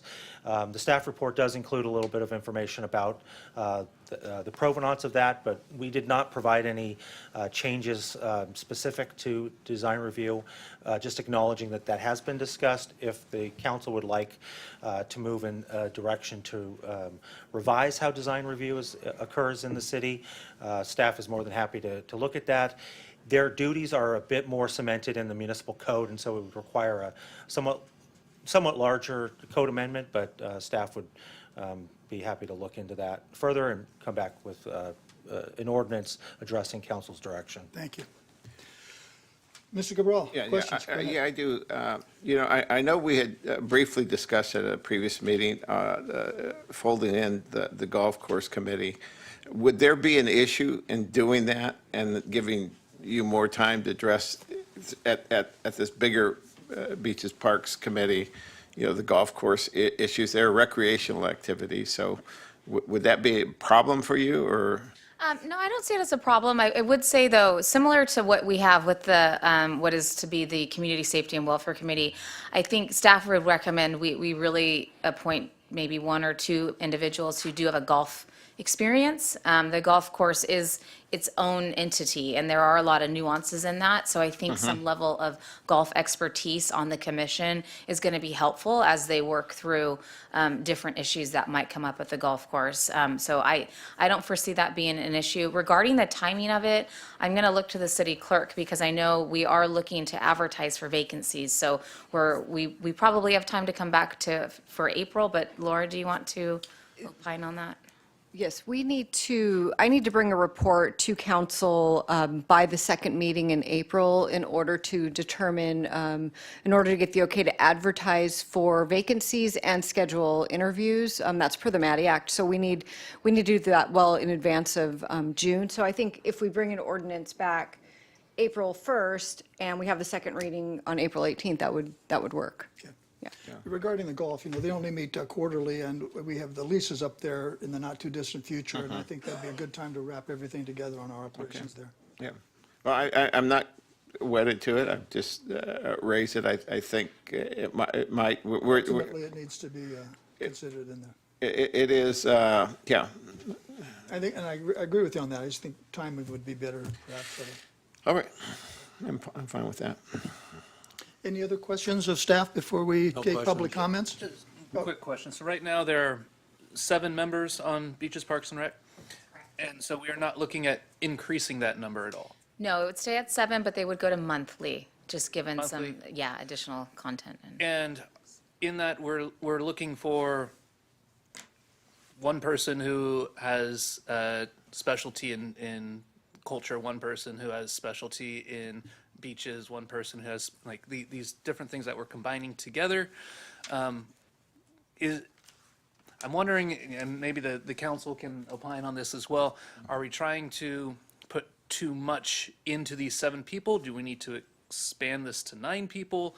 I just, my fear is we're asking these 7 people to do too many things. That's I would love to hear my colleagues' opinion on that. Well, subcommittees are supposed to be doing the brunt of the investigation and the research and the work, and then bringing it back to the committee. With 7 people, you do have a chance to have as many 3-person subcommittees as you like on the different issues. I mean, I'm not against making it bigger. Councilman, I make a point of order. We're still questioning, not deliberating yet. Well, that's true. That's very true. And I have a few questions I'd like to ask. Did you have any other questions? No, that's fine. Okay, go right ahead, Mr. Wu. What is the Public Affairs Committee? Say that. On your Exhibit B, second paragraph, towards the end of the paragraph, you mention a Public Affairs Committee, and it appears a few times in the text. Public Affairs. Is that the same, the community? That is a typo. Okay. Yeah, anywhere that references the public affairs, it's either. It is a community. The community service safety and and welfare. welfare. Yes. Okay, good. Do you still think that the public, well, the community welfare, community welfare and safety, right? Community Safety and Welfare Committee needs members from outside of San Clemente? Do we think that we should have enough residents qualified to serve on this committee? That's a great What's the current question. situation? So the Public Safety Committee was the one, I believe, is the one committee where, at least that I've been involved in, where members do not need to reside in the city. And the concern there was that we may not have enough people in the city who, one, have enough time to be on a committee, but two, have the public safety background that the city wants to see on that type of committee. What I will say is that it seems like over the last 4 years, the amount of time where it's been fully staffed with 5 members has been much less than the time that it's had at least one vacant position. So The total number of the committee members dropped from, well, it stays at 5, but at least 1 will come from the social service, human needs side, or maybe up to 2. So the need for the public safety background committee members dropped to 3, maximum 4. Do you still want to keep that requirement? I'm not aware of any public safety committee members of the past that did not live in the city. It's nice to have that as an option, because when it comes to this type of committee, we really want to get people that have a public safety background. Okay, thank you. For either of you, can you educate me a little about a social service grant subcommittee? What is it, and who gets to decide the committee members, and what do they do? Yes, so the Social Service Budget Committee is a part of our Community Development Block Grant Program. As part of our annual HUD allocation of CDBG funds, what our consolidated plan is a 5-year plan that explains how we are going to use HUD funds through this CDBG program. In that program, we've identified social service grants as one of those expenditures of federal funds. Each year, we have an application process where we receive applications from nonprofits to utilize a certain amount of funding. It's typically in the $45,000 a year range for for all of the grantees. In order to select the applications and the monetary, the funds going to each group, the city has a social service budget committee that is made up historically of 2 members of the Human Affairs Committee, 1 city council member, our CDBG consultant, and the community development director. So with the removal of the Human Affairs Committee as a standalone committee, we are proposing to take those 2 positions from the Human Affairs Committee, put 1 in the Community Safety and Welfare Committee and 1 in the Beaches, Parks, and Recreation Committee. Because between those 2 groups, we believe that there's going to be a very large number of potential candidates who have experience working with grants. Okay, thank you. My last question is about transition. The public safety, currently we have 4 members. So I'm not counting the police and chief and fire chiefs and so on.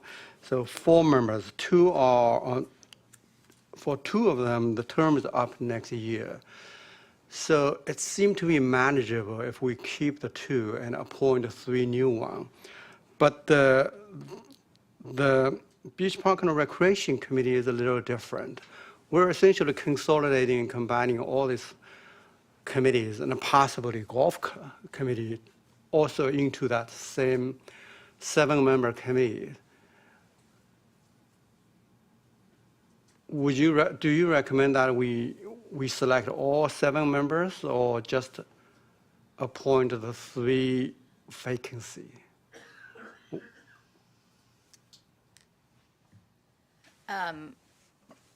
I think in something like that scenario, you could put, if you're wanting to just let people run out their terms, you could take Councilmember Enmeyer's suggestion and start with a 9-member commission. And then as those seats open up, you could go back down to 7 if you're wanting to allow everybody to finish out their terms, but collectively into the commission.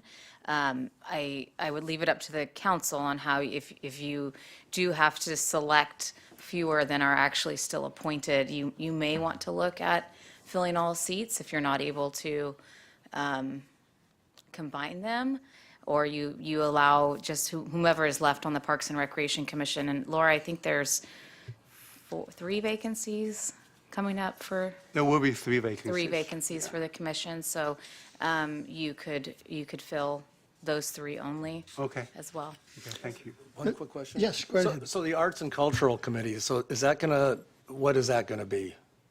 So that would be combined underneath the Beaches, Parks, and Recreation Commission. I think the intention would be if there are public art projects or there's a need for specific focus on public art, and I'll give an example of right now that committee has a subcommittee for supporting the concert series that the Recreation Division puts on. We could still have that subcommittee exist, just as we could have the public art exhibit subcommittee exist that supports Cinco de Mayo and Dia de los Muertos. Those can all still exist within the Beaches, Parks, and Recreation Commission. Okay, gentlemen, any other questions? I Go right ahead, have one. Vicky. The recommendation is for a monthly meeting. Is that the current meeting schedule? Right now, the commission meets bi-monthly, and my expertise and experience is that meeting bi-monthly, they do lose some continuity. You kind of lose this momentum of getting through projects because there's a longer break in time. And given the potential added responsibilities, staff recommends going monthly, just to cover all the bases. To going monthly. To go monthly, yes. Could that be addressed through the subcommittees that meet in the alternate month? That wouldn't require, That was exactly my thought. wouldn't require the staff time, but they could meet, and I think they could do it theoretically. Is that a possibility? Certainly, yeah. If the council wants to stay at bi-monthly and see how that works, happy to do that. I do see that, if there's ever a need and there's an urgent item, we can certainly call a special meeting on that off month. That's okay. to do So as there well. is authority then to call a special meeting Yes. if they needed, if they had the work? Absolutely. Okay. Yes. All right. Any other questions, gentlemen? Yep. If not, do we have public comments? Let's hear them. Okay, I'll call the first several speakers up. Amanda Quintanilla, followed by Donna Vadrine, followed by Sherman Fowler, followed by Shane Hirschman. And if you hear your name read, if you could move to the front, we have open seats for you here in front. It'll save some time coming up. Thank you. Next slide, please. This table was included in the retreat regarding commissions and committees. It included approximate staff times for each department. Next slide, please. Next slide. So, for example, if we add up all the hours for the Community Development Department, that works out to be 162 hours to 342 hours per month. That works out to be 65.5 hours per week, 13.1 hours per day. And if you divide that for 6 people, that goes to 2.18 hours per day. 8 people yields 1.63, 10 people, 1.31 hours. Next slide, please. And the reason why I brought that up is because it seems like there's a discrepancy in the time and the amount of hours. When listening to the audio and reviewing the transcript for the retreat, there was a change on the number of hours that was reported in the table. At the retreat, a council member asked, how much of your work week do you spend dedicated to that? A city staff member stated that probably 15 hours worth of time, 10 to 15 hours of time. When asked if this was per week, the staff member stated, I'd say, 5 hours, a solid 5 hours. Next slide, please. In the current staff report, it states, staff anticipates the ability to reassign staff to other necessary tasks through the reduction of approximately 500 to 600 hours of staff time currently devoted assisting the Coastal Advisory, Arts and Culture, and Human Affairs Committee. Is this 500 to 6 hours per year or per month? We need specific values and time periods. Next slide. In the staff report, there will be changes to the Arts and Cultures, Coastal Advisory, and Human Affairs committees. Yet we're putting a lot of, so much into the BP&R. And that totals 58 hours per month, which is 696 hours per year. And there is a discrepancy in that time. My suggestions would be the Coast Advisory Committee to remain meeting bi-monthly, reduce the members of the Coast Advisory Committee to 5 members. They should have communication with the Coastal Advisory Committee consultants. The Director of Development previously stated the Public Safety Committee had been communicating with the consultant and communicating with those folks and were involved at that time. However, the Public Safety, if the Public Safety Committee had those rights to talk access to the consultants, then the Coast Advisory Committee should have that access as well. So it seems like they were handcuffed. And why communication was cut off from Ms. Meyerhoff and the Coast Advisory Committee is unknown. The commissions and committee meetings for BP&R and commission should continue bi-monthly. Do not combine the Arts and Culture Committee with the BP&R. If there is any reduction, please reduce it to 5 members and open interviews and appointments for all members. Thank you. Thank you. Donna Vadrine, followed by Sherman Fowler, followed by Shane Hirschman. Dear Mayor and Council members, I strongly support restructuring our city commissions and committees. Appointed San Clemente residents bring valuable expertise across critical areas such as public safety, coastal preservation, city planning, and community engagement. Ensuring that these committees effectively inform and advise the council is a priority. To maximize efficiency, staff involvement should be minimal, with committee chairs and members taking leadership in developing work plans and recommendations. Each committee should collaborate with its assigned council member who can bring forward reports and best practices for council discussion. These recommendations should be placed on the agenda for public review, ensuring transparency and community input. The Coastal Advisory Committee should not be decommissioned or absorbed into beaches, parks, and recreation. A previous attempt to consolidate these efforts resulted in lost time and resources, delaying action on beach erosion, ocean water quality, and climate change impacts, all of which are vital to our city's future.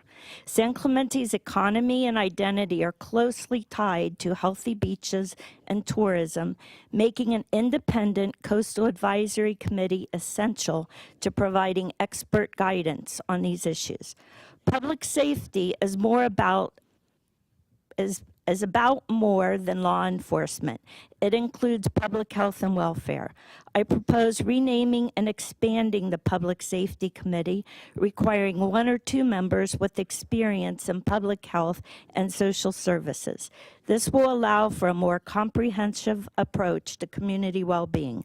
To best serve our city's needs, I propose maintaining and restructuring the following: Arts and Culture Committee, preserving and promoting fine arts, performing arts, and cultural enrichment in our community. Beaches Park Recreation Commission. Coastal Advisory Committee, independent oversight on beach preservation, water quality, and climate resilience.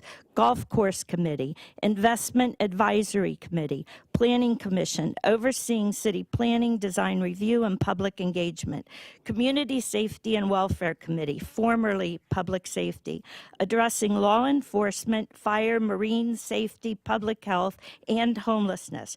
Restructuring these committees will enhance their effectiveness, ensuring that they directly inform council decisions with expert insight and community-driven recommendations. Thank you for your consideration. Sincerely, Donna Vidrine, future San Clemente City Councilwoman in 2026. Sherman Fowler, followed by Shane Hirschman, followed by Nick Bercuda. Hello, council members, Mayor. I want to thank you for this opportunity to speak to you. I think it's important. I had a speech to say something, but I think it's more important to speak from the heart, because that's what the Arts and Culture Committee is about. It's about representing the community. We're an outward committee, facing towards the community. We're your brain trust when it comes to creativity and reaching and wrapping your arms around the different cultures in the city. So to put us on the Parks and Recreation, which we already report to, Samantha is our director, so I don't get that piece of it, to restructure and put it under there. I think that if you take a committee like this, hide it in the shadows of democracy, hide it in bureaucracy, in a local government, when the outward-facing community goes, where's the Arts and Culture Committee? And you tell them, oh, it's in Beach, Parks, and Recreation. Are we going to take a picnic? We're going to have a barbecue? Okay, that's why it's important to not take this committee and dissolve it or put it and tuck it away under Beach, Parks, and Recreation. This is a committee that reaches out to the community. This is the community's committee. This is a committee that comes to you. We look at projects. We do a lot of the work on our own. We're not getting paid for the extra work. That's not in your reports. We go out there, we interface with these different groups. If there's for the concert series, well, our committee members go out there and meet with those groups. They're not getting paid for that. We do it because we have compassion for it. We do it because we love it. We are honored to be on this committee. And this committee has some of the most talented people that I've ever met. And I am proud to be chairman of this committee, proud to work with these people, and proud to represent the Arts and Culture Committee in the city of San Clemente. And I feel like that to take this committee and just sweep it under the way, on somewhere where nobody can find it, you're turning your backs on the community, the people you represent. The doors are open for them. This is their platform to say, listen, this is my culture, this is who I am, this is what I bring to the community. And to take that voice from them is unfair. And not a single person, that doesn't have creativity and cannot have that mindset will never get it. But we get it because we are your brain trust. Arts and Culture Committee is the brain trust for the City Council. You can turn to us for creativity. You can turn to us for bright ideas to reach this community. And we will get together. We will caucus. We will vote. We will decide what's good, what's bad. And once we decide on what's good, we're bringing it to you. Now it's your turn, and we're going to turn it over to you. But we do our jobs because we love it. We have passion for it. And we do not think that this is the type of committee that should be washed away and have the golf committee that to stay in place.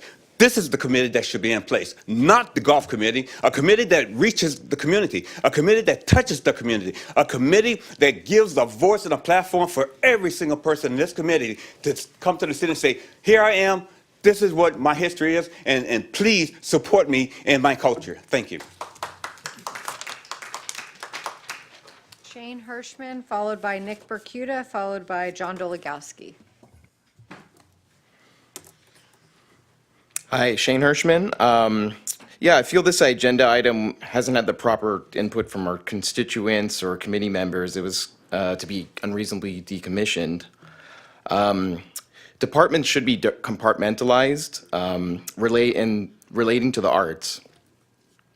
I don't see a lot of crossover between this and geological and coastal concerns and arts and culture. They just seem very different things to fold it under one department. So I fear, to Mark's point, that they could be biting off a little bit more than they can chew, you know, especially with only 7 members. When they went over the structure, I didn't see a liaison or a new position there for someone specifically for arts. I saw someone for coastal issues and other topics, but not for arts. If this is a staff and resources issue, I think we can find a way to restructure without decommissioning this entire committee. Our meetings are efficient, we always operate under time, and so is the work. This committee's diverse and experienced in cultural events to provide valuable input and recommendations. I just feel that arts and culture warrants its own committee, similar to all other surrounding cities. After only about a year, I think we were just getting momentum, so I think it's very premature to decommission it. I'd like all council members to reconsider the decision, and the Arts and Culture Committee helps guide the existing beaches and rec structure. This department doesn't need any detrimental changes to our flourishing art scene in San Clemente. Yeah, and that's, I think, most of my topics. I just, you know, we work really well together. I think you guys get your value. We all have our experience and each of our fortes within arts and culture. Nick, he's great at live music. So, you know, Sherman has so much insight into art and, you know, managing all topics and really empowering our community. So I think we all have our strength and specialty. So if it is a staffing or research issue, I think you guys get your value with it for sure. Cool. Thank you. Thank you. Next speaker. Nick Berkuda, followed by John Dolegowski, followed by Susan Ambrose. Good evening. I'm Nick Berkuda. I'm the chair of the Public Safety Committee. And I want to just give you kind of some background on what I have read into the proposal here. And I want to make sure that you understand where I'm coming from on the thing so that we don't have a rush to judgment. That's what it looks like at this point, because I've had this document for less than a week now, and you know, it's a kind of an interesting surprise, as it were, type thing. So we're all volunteers. We are all volunteers, and our committee is made up of individuals in public safety background with decades of experience. The reason why I bring that up is if we dilute the committee by jamming another committee together, we're not talking the same language. If you have a chance to, and I'm sure you have, listen in on our committees meetings, there's a lot of interplay between them. We're all talking the same language and doing the same thing. One of the issues that is in this proposal here is that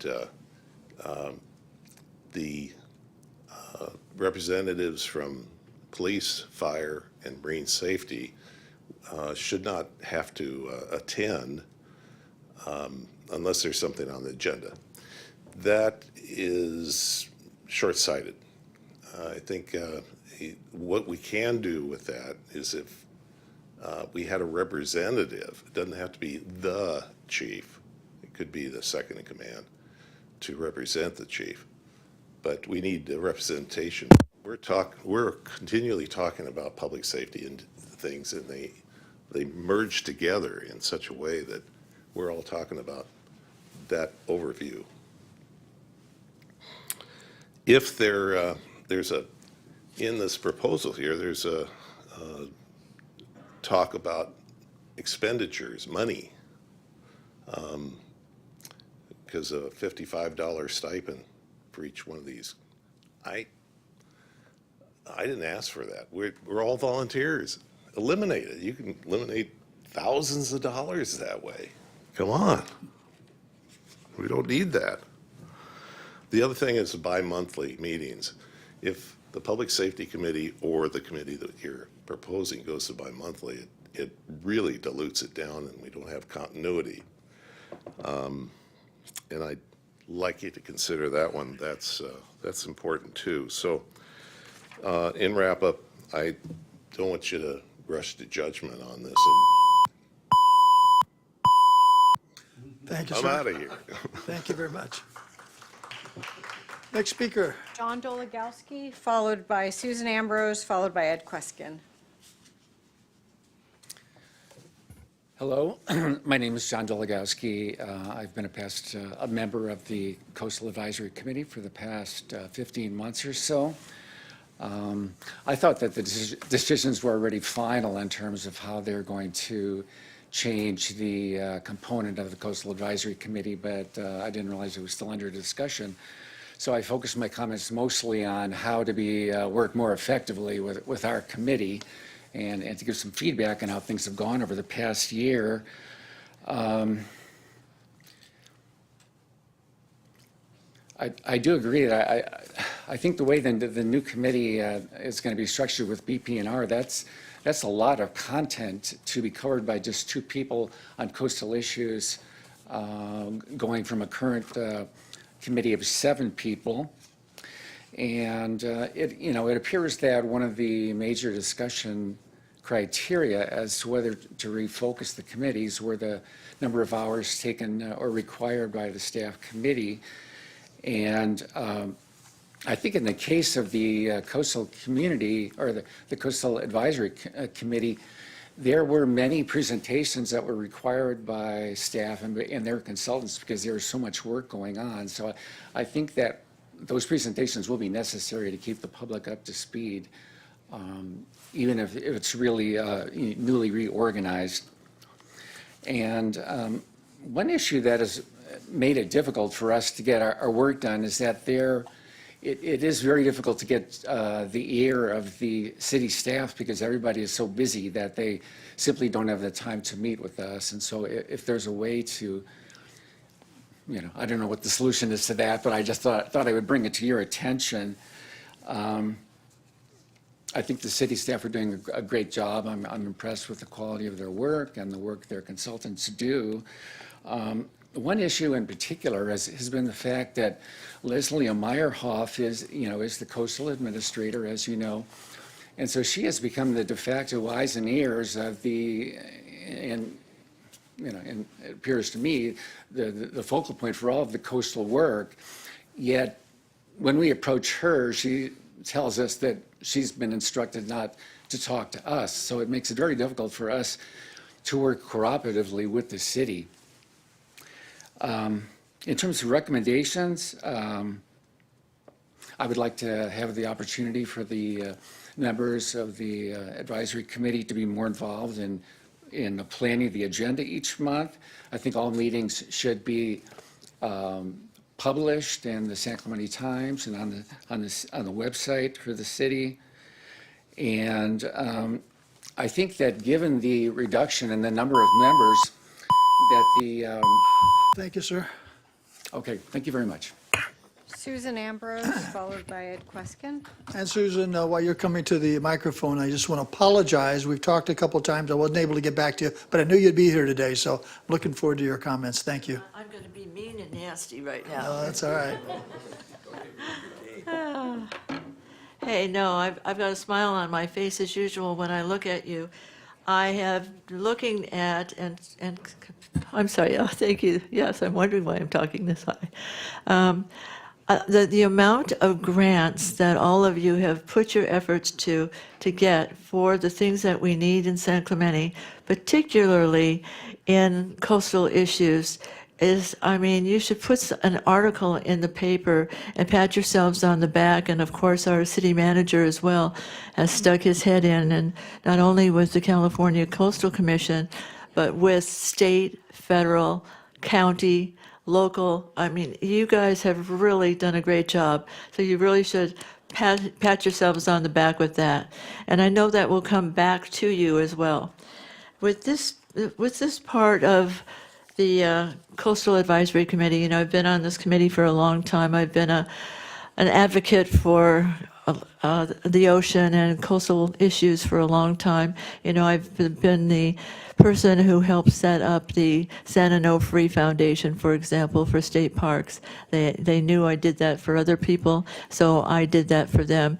Being in that position, you have a different perception of the sand. You recognize erosion when it comes before somebody else does. You know how to talk to them about king tides. There's so many things that you just are imbibed with all this information. So when I come to a coastal advisory committee, I like to have people there who knows something about being down with the ocean, with the sand, with something like that, or at least be teachable and want to know more. In our situation this time, that is true. I had called Leslie because we had worked together on the needs assessment project, and I found her charming and very smart and a really great lady. But when I called to get some information from her, she just said, "Susan, I'm sorry I can't talk to you." Why can't you talk to me? I'm trying to get information about where are we going to go on our agendas, what are we going to do, what are the biggest principal things that we need to be doing, et cetera. And she just apologized and she couldn't tell me. Later on, she did tell me, but I'll keep that between myself and her. But that person, one of you know who you are. But I'm just saying that then stifles the atmosphere in the meeting, because if she's coming down to watch us, I don't know, and if she's giving the presentation, it's almost difficult to ask her a question at the end. And sometimes she'll scoot out before we can ask a question. So I'm just looking at the value of a coastal advisory committee is immense. Thank you, Susan. Thank you. Ed Queskin, followed by Bill Krutinger.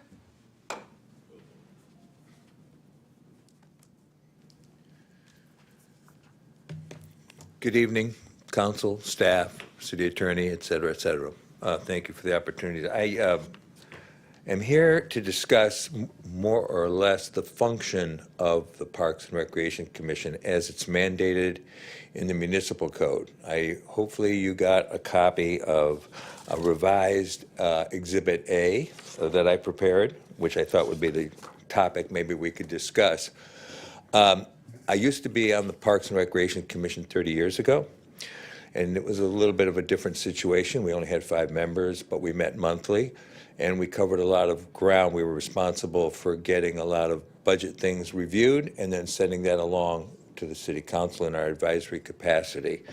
And I am suggesting that we mandate that with some modification to Section 2.28.20, which is that portion of the municipal code that addresses the function. I can go through this briefly, but I think it sort of speaks to itself. The highlights are basically this: meet monthly and basically review in context the parks and the master plan, the strategic implementation plan, and anything that we do, whether it's our work letters or anything else, basically be considered with both the budget implication and a timing implication. So is it a 1-year commitment? Is it a 3-year commitment? Is it a 5-year commitment? Is it a 7-year commitment? These are the kinds of things I think that you look to this commission to do. And so what I'm suggesting in my revised suggested revision to this section of the municipal code is to basically make it more effective.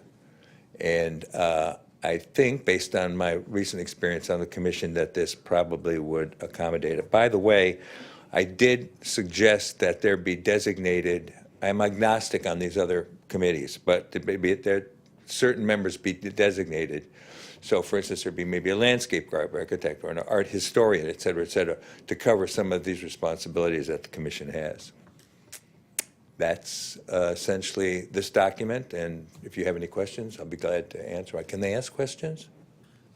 You can ask, but we may not be. Oh, there you go. I always get it backwards. I should know better, right?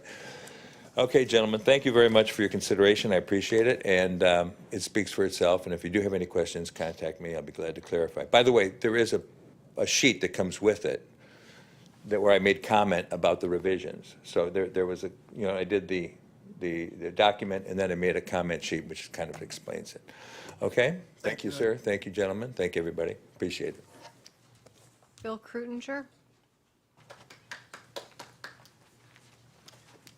Good evening, Mayor Knobloch, City Council. Most of you may know that I was a former member of the Human Affairs Committee. I've also made presentations and worked closely at times with the Public Safety Committee. And both great committees with important missions. And while there's the common goal of making our city a more wonderful and safer place to live, the focuses of those committees and the expertise of the members are so radically different that I have trouble imagining how I really share Mr. Bakuta's concerns, right? You'd be diluting the expertise in one committee and perhaps putting in a committee, a small group of specialists who would have very little ability to impact the agenda, let alone get anything actually accomplished. So if there are concerns about the cost of committees, which, as has been mentioned, it's they're volunteer, my suggestion would be try to get more value out of your committees. You have some really tremendous people on them. And by influencing the work plan and kind of fostering a productive committee environment, I think when you look at it in terms of value, you'll see you do very, very well. Thank you. Thank you. Any other comments? No more public comments. Okay, if there are no more public comments, any discussion from the council before we take a vote? Any comments on the recommendations? You want to start, Rick? Yeah, I'm a weigh in on the public safety / human affairs combining. And can I ask Adam a quick question here? Oh, absolutely. So the way you look at it now, it's going to be a 5-member committee? Yes. Okay, well, I would strongly suggest that it be a 7-member committee. I would make the recommendation, and Adam's right, we've only had 5 members on that committee a few times in the last 4 years. So that we make it 4 with public safety experience, and then the other 3 with whatever varied, was a suggestion. With an asterisk, if we don't get 4 members, who apply, who all have public safety experience, we only get 3, then you go ahead and add another member, who doesn't have it. I think that leaves you flexibility for it. The idea of, and I understand Nick's comment about, meeting monthly with continuity, and I want to combine that with Bill's comment about making it more effective. I think with 7 members, that gives you 3 member subcommittees to work on specific projects. If they need to have a special meeting to come together and vote on something or move something, you can make it happen. If they end up meeting every month because they have a special meeting, that's the way it goes. But I think knocking it down to bi-monthly is going to save some staff time for sure. Let's see, is that the last? Okay. Yeah, that's my basic recommendation for that committee. I want to speak also to the Arts and Culture Committee. And, that is one unique committee. Let me tell you, if we all remember with the applications for that, the tremendous diversity that was in that committee was like nothing we've ever seen apply for any of our committees or commissions before. And I've been out at Dia de los Muertos and seen Sherm and Shane show up there and participate. And I think the comment was made by Sherm, if there's a way to better manage it or something, or do something to save some staff time or whatever, I just think that we should bifurcate that community that committee because it's just so different from any of the others. And that would be my recommendation on that. On the others, I'm, maybe 9 members on the human affairs, or not human affairs, beaches and parks because if they're only meeting, of course, the recommendation was you meet monthly. I don't know, maybe that could be the one if you had 9 members, you could have 4 on the subcommittee, and maybe they could meet bi-monthly, and then maybe if they needed a special meeting, that would cut down on staff time, because it's not so much the number of members that you have, it's how often that you're meeting that's really causing the expense. So, like I said, I'd love to hear some comments on that committee, and that's... Good comments, thank you. Victor, go ahead. Yeah, just for the benefit of the public, we get these reports, we read them, we study them, but until we hear from the public and hear their views, I mean, I think we're influenced by that. Many of us are. And what I've heard about the arts and culture, and I was aware when we first created that committee, it is a little bit different than anything else, and it may be that it is something that we look at separating out. It may not be a good fit for the beach, park, and recreation because they're really not recreation. They're art. But the issue isn't the money that we pay to members, the stipend. That's irrelevant. The issue has always been the amount of staff time that it takes to prepare for all these commissions and committees and the demands of the work. I mean, if you look at our staff, we have one director in most offices, and if they're staffing 4 committees, the number of hours that they have to do all that is limited. And then the things that we ask them to do, get put in the back because they have to answer every commissioner that calls them and every member that calls them. I'm not saying that's true with any of the committee or commission. I really don't know, but I know that the demands, that's what we were hearing from staff, is the demands of the committees and commissions, and that's why we wanted to consolidate them, but we wanted to do it in an orderly fashion, and we want to do it in the right manner. And 2 of the things that I've heard is today that I'm compelled to believe is that the Arts and Culture Committee may be worth saving and run separately. And I don't know if it would be enough if we did a quarterly meeting with Arts and Culture and then have the subcommittee meet. That would save time for staff, much like the Golf Course Committee. You have 4 meetings a year, and they meet independently during the other 2 months if they need to. But that would keep them in line as a committee and organization, and that's my preliminary thinking on that. The second thing I'm concerned about with the beaches and parks is the monthly meeting. I think, again, because it requires so much staff time, that if we had the bi-monthly meetings with the subcommittees meeting in the interim, and if there was ever a need to have an emergency meeting, they could do so and come to you with that. So those are my thoughts on that, and that's... Okay, thank you.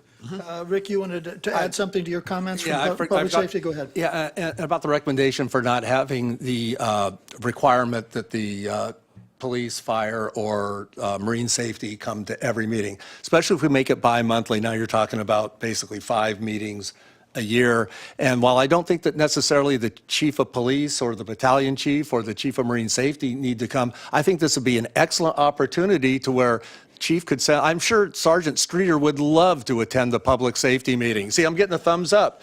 And I'm sure that Sean would love to come to the public safety meeting, wouldn't he, Rod? And I know Shane could find a fire person somewhere. And also, they could maybe give an update at those meetings too about, because that hasn't been the standard. I mean, send Sergeant Streeter and let him talk about what they're doing with the e-bike safety. Send, Sean up to talk about how many new lifeguards we have or whatever. And so just make it that somebody is represented there. And I think that'll be a great opportunity to get some more people involved also. Yeah, thank you, Rick. I have a question for the city manager. Several comments were made by two different members of the Coastal Advisory Committee that they're prevented somehow from talking to our coastal administrator. Do you want to comment on that? That was kind of disturbing. Yeah, maybe two things. I'll make sure to talk about that because I want to understand where that's coming from and have a very distinct conversation with her. And then if I can, I want to make sure that both the committee members first, we really appreciate all that the committee members do. We understand that. And I want to make sure, I think Councilmember Cabral touched on this. This isn't about money. If you do a little bit of math, when you think about it, most committees don't want to meet on Monday or Friday, nor does staff. It's very difficult to have meetings on Monday and Friday, so you really have Tuesday, Wednesday, Thursday, which means you have 12 days a month where you can have these meetings. You guys have 2 of them.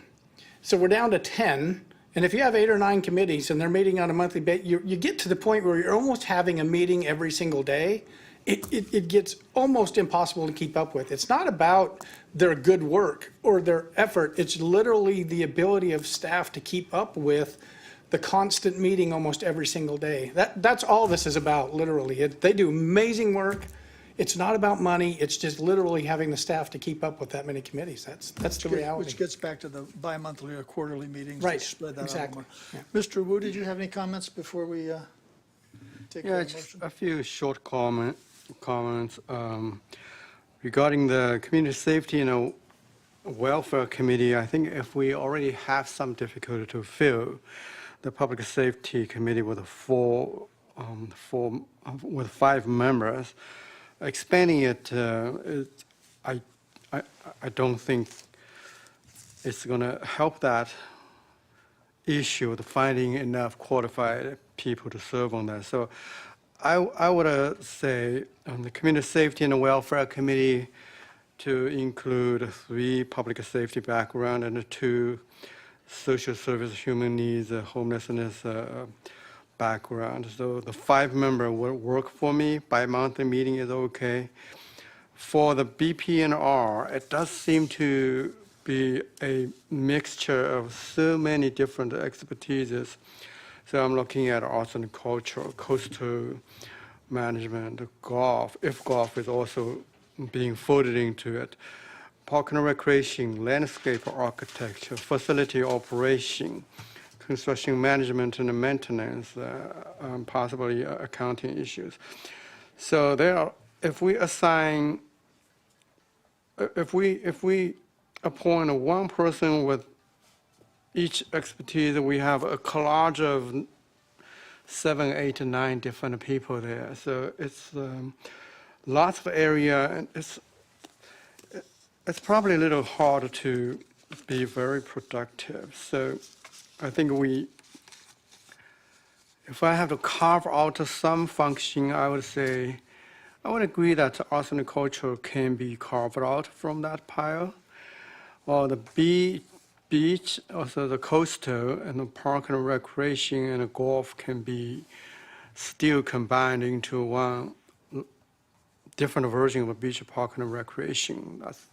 That's my point. That's my point on that. Given that the drastic change of the composition, my preference is if we want to get that composition right away, we simply dissolve the current beach, park, and recreation and appoint all 7 new members. Alternatively, we can decide to appoint 5 new members, keep the 4 beach, park, and recreation members who their term is not up yet, and then appoint 5. So that gets us to 9. Then drop them back to 7 next year. Either way, I'm good. Another comment I'd like to make is about design reviews. We did not talk about a staff report mentioned about that. The perceived second bite at the apple issue by the design review subcommittee or planning commission. I think fundamentally the reason is because the design review subcommittee only makes a recommendation to the planning commission. They do not make decisions. And therefore, planning commission has their opportunity to weigh in and make some decision to change design, if you will. It's always discouraged to change design from the dais, but sometimes it's done. And it's, so if that's the issue that the council think is a problem, we want to solve it, then there are two possible options. The first one is eliminate the design review, which I'm not supportive of that. Another way is we can make a design review a standalone committee, let's say 5 members, and they make their decision on design issues, and that doesn't get to be reversed or changed by the planning commission. And then planning commission can cover the rest of again, planning commission covers a vast range of issues, but we carve out the design issues and give it to the standalone design review committee. Can I ask you a question? Sure. So you mean the design review is not going to be members of the planning commission? That would be the case, because you don't want to give a commission member 2 votes on the same issue. A lot of time, design review, the applicant look at the design review, thinks, okay, there are a total of 7 planning commission members. I'm looking at 3 design review subcommittee members. If they buy in my design, they sort of have some obligation to support it at the planning commission. Not really, but that's a feeling. Okay, does that wrap up your comments, Mr. Wu? Mr. Enmeyer? Yes. A lot of, I want to echo a lot of the same sentiments that my colleagues have said. My original thought of having 9 members was because I didn't want to lose too many of the culture and arts, but I like the idea of keeping the culture and arts segment separate as its own committee. I think there's a lot of potential there that I think we're just now starting to realize. Now, I'm open to hearing on bi-monthly meetings or quarterly meetings, and then the meeting and subcommittees with that, and calling special meetings if they need to. I'm open to hearing your suggestions on that. One thing that hasn't been mentioned yet is term limits on these committees. And I think it would be good to initiate a 2-term limit on these. I think sometimes we can get some people that are on these year after year and year, and it's good to have some fresh blood and fresh thoughts on all of these committees.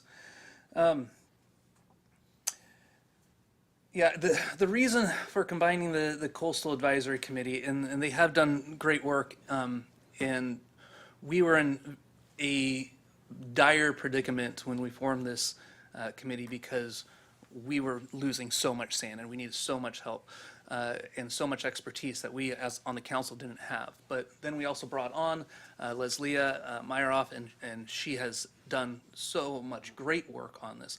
So I think it would be pertinent at this point to combine that into Beaches, Parks, and Rec. Still have 1 or 2 members on BPNR that have that expertise as a subcommittee. But this then also allows Ms. Meyerhoff to continue the good work that she's been doing for our city. I think that's a little bit of difference than with the Culture and Arts Committee. We don't have a person with expertise on our staff to address those things. And so that's why it would be so great to pull in some of those ideas and thoughts and expertise from our community. That, man, oh my goodness, how great the people that we have in this community. We have so many capable people in all of these committees. But the issue is not, I just want to emphasize this again, Mr. Hall and Mr. Cabral both mentioned this. It's not an issue of paying you. We understand that you are pretty much volunteering. It's a matter of we only have so many hours for our staff, and how do we utilize that to help the city to the best that we can. If we could, we would have many more committees because we have so many great people in this community, but it's just a matter of our limited resources on city itself. Yes, I also did like the idea of letting the public be more aware of these committee meetings. I think it'd be great to have those on social media posted, and even if they're not posted in the SC Times, at least have them posted on Instagram, Facebook, other areas. Okay. Yeah, that's where I'm Okay, at. thank you. Did you have it? I have a motion if we're done. Well, no, let me just, everyone has weighed in, let me just weigh in very briefly. Oh, no, go ahead. I support the concept of having quarterly or bi-monthly meetings. I think the subcommittees can work on a regular meeting, regular functions month by month, and I think that would be a significant savings. The Arts and Culture Commission, I agree with the three or four of you that I think have mentioned, let's carve that out. When we started that committee last year, we decided we'd like to see the city move in a new direction. We'd really like to beef up our culture, our public art, and we'd like to see more of that. So that really is a specialty that requires a special talent, and we've seen it on the people that have applied. So I'm in favor of that. Regarding the concept of term limits, I think for members, I think we're free always to have term limits. We can impose term limits anytime we want by who we select to be on there. And I think people that have historical knowledge are important. So I'm a little gun shy on the term limit concept because we have that authority right now every time we make an appointment.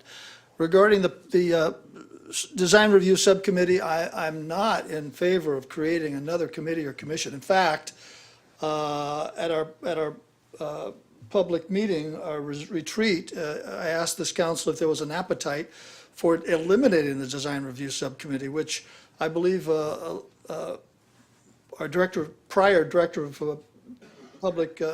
community development had suggested in her streamlining program to eliminate that. And the council at the time was a little nervous, didn't do it, but that's something I think if there's an appetite for, I'm supportive of eliminating that, allowing that design function to be housed in the planning commission completely. It would save months and months of processing time and tens of thousands of dollars, I believe, to the applicants. So those are my thoughts. And with that, I'll entertain any motions that may be on the floor. I have two motions, and I'll Did you separate. have a comment before? No. You ready for motion? I'm ready for motions. My first motion is to separate from our recommendation, the Arts and Culture Committee, and create a Arts and Culture Committee that will meet quarterly. Arts and culture to meet quarterly. Yeah. Friendly amendment? Arts and culture to meet bi-monthly? Well, again, they could have a special meeting. They could have, Always an Okay. option, and but we will keep the I'm going to stick with my Was that the extent of your motion? my first one, yes. Okay. Is there a second to that motion?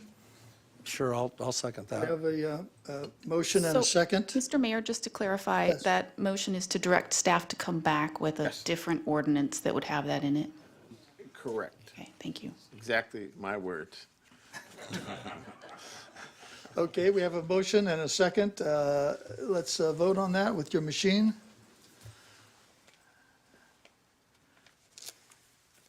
And the motion passes unanimously. Your next. My second one would be, and I'm only going to take the portion of our, I don't know if we can separate them out, but the first reading of the ordinance, I guess the staff would come back with an ordinance related to the Beaches, Parks, and Recreation Committee, Coastal Advisory Committee, Human Affairs Committee, and again, we would eliminate the Arts and Culture because we've already dealt with them. I adopt the staff's recommendation on that issue, and they'd come back with ordinance as proposed, yes. Is that going to be the public safety one also? Are you putting, No, I'm separating. separating that? Okay. Yeah, I'm gonna We have leave three the, motions, and this is the no, I'm not gonna deal with them. I'll probably do the. I'll leave that motion to somebody else. I can second Victor's Okay, motion. I asked for friendly amendments to include term limits of 2 terms for each of the committee each of the committees. Yeah, I'm not going to accept that friendly amendment. I just think we vote every year on who comes in. Could and we discuss that further? I mean, we don't have to put that in. Bring it back as an agenda item. Yeah, later. and think about the mechanics of that, if you wouldn't mind. Okay. Okay, we have a motion and a second. Oh, and how many? I have a friendly Can I ask amendment. quick question for you? Sure. No. And how many members are going to be on that committee? The current recommendation in the 7. staff report is 7? Yes, Yeah. yes. Yeah. I'm fine. Are we at discussion right now? Well, we have I had a motion. question, and now there was a motion. We had a question about Discussion on the motion. We had a question on the motion I from have a Mr. Wu. friendly, I ask for a Friendly amendment? friendly amendment that we specify that on the Beach and Park Commission, certain number similar to Community Safety and Welfare Committee, that we specify that we would like to have a minimum of 2 members to be on coastal issues. And we can expand it into to include others, but I think the coastal issue, I'd like to have 2 minimum members. on that. I may accept the current recommendation from the staff is, the current proposal, Samantha, is how many from coastal? It doesn't specify within the ordinance. Okay, and it's 7, and you're requesting that 2 of them be coastal as a friendly amendment. Two of the, I'm trying to understand. 2 of the friendly 7. amendment. Two, from the current commission? It doesn't have to be. Two members would have Committee, I mean. coastal management and coastal issue knowledge and Okay, knowledge and background. skills, not necessarily members. of Not the- necessarily council members, no. So then you've got 5 members left. Should we, is there any appetite for, if we make 2 specifically for coastal, that we expand the total number to 9? It's up to the, Yeah. I'm okay with that. Is that, Well, if there's 2, we have 2 friendly amendments, and I would agree to both, yeah. so you're including it to 9 members and 2 members with Yeah. coastal expertise. and we're at bi-monthly meetings with a possibility of a special meeting? Yes. thing that- I can second that. All right.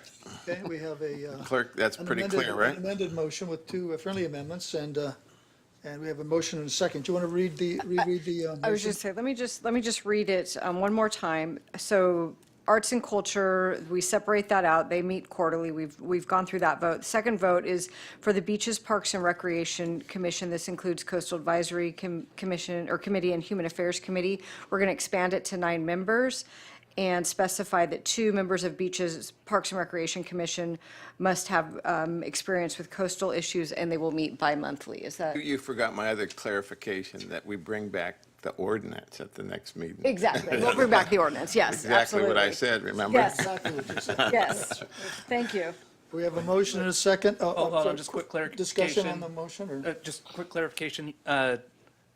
9 members just for the beaches, parks and rec, not for the, we're still sticking with 5 members for the security. We're only doing. Oh, we haven't done that one. We're Okay, only just doing- on beaches, park. Thank you. All right. All Thank right. you. We have Yes. a motion and a Good. second. Let's vote on our machines, All right. and the motion passes 5-0. Now I have I'm done. a motion. Go right ahead, sir. Regarding the newly named Community Safety and Welfare Committee, I would make the motion that we expand that number from 5 to 7, with 4 members having public safety experience, 3 members at large, that they be bi-monthly meetings, and that we have attendance by police, fire, and marine safety, but not necessarily the heads of those departments, but by a member of that department. I'll second. Add a friendly amendment that if we can't fill those 4 spots, that they be open. Absolutely. At times of appointment, if there aren't 4 with public safety experience, that we alter that number to include whoever, members at large. Make a substitute motion that we keep the size of the new community safety. I don't think we have a second on that motion. I yet. seconded. Friendly amendment. Oh, you did? I did, yeah. Okay. The Go ahead with your substitute motion substitute is, motion. Substitute motion. keep the new community safety and service, safety and welfare committee at 5 members, with 3 members with public safety background and 2 members, all with 1 member minimum, up to 2 members, with experience and expertise on social services, homelessness, and human needs. Okay. Do we have a second to the substitute motion? Hearing none, let's have a vote on the first motion.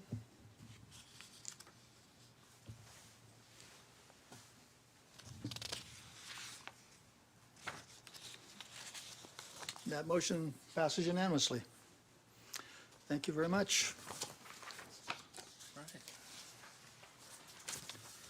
Okay, our next item is 10A, consideration of adopting a resolution 25-30 or submitting a letter of opposition to the South Coast Air Quality Management District's policy regarding a proposed amendment on rules 1111 and 1121. We don't really have we've got the prepared letter and resolution, but is there any public comments on this issue, Madam Clerk? No public comments. Okay, any discussion on this matter before we can entertain a motion? Yeah, I do have some discussion. I actually, you sent a letter on this already, correct? No. No? Oh, I The thought, letter's been prepared, it hasn't been signed. oh, okay. I thought I saw one from you. Oh, that's just prepared for your signature. We Okay. have sort of the option, but the language pretty much is both, so. Okay, all right.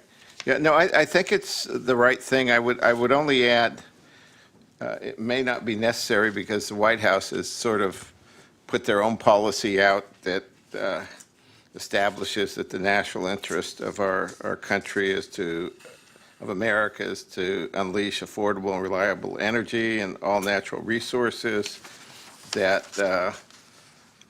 they're going to promote true consumer choice, essential to economic growth.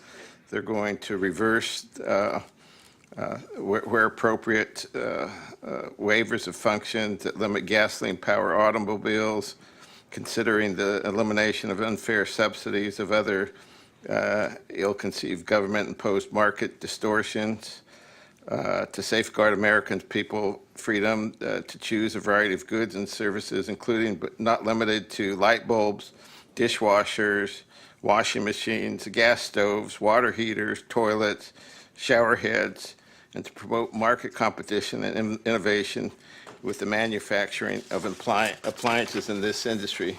So this is a supplement, but I think at a federal level, this is being taken on, but your letter does exactly the same thing, so I don't have any issue with it.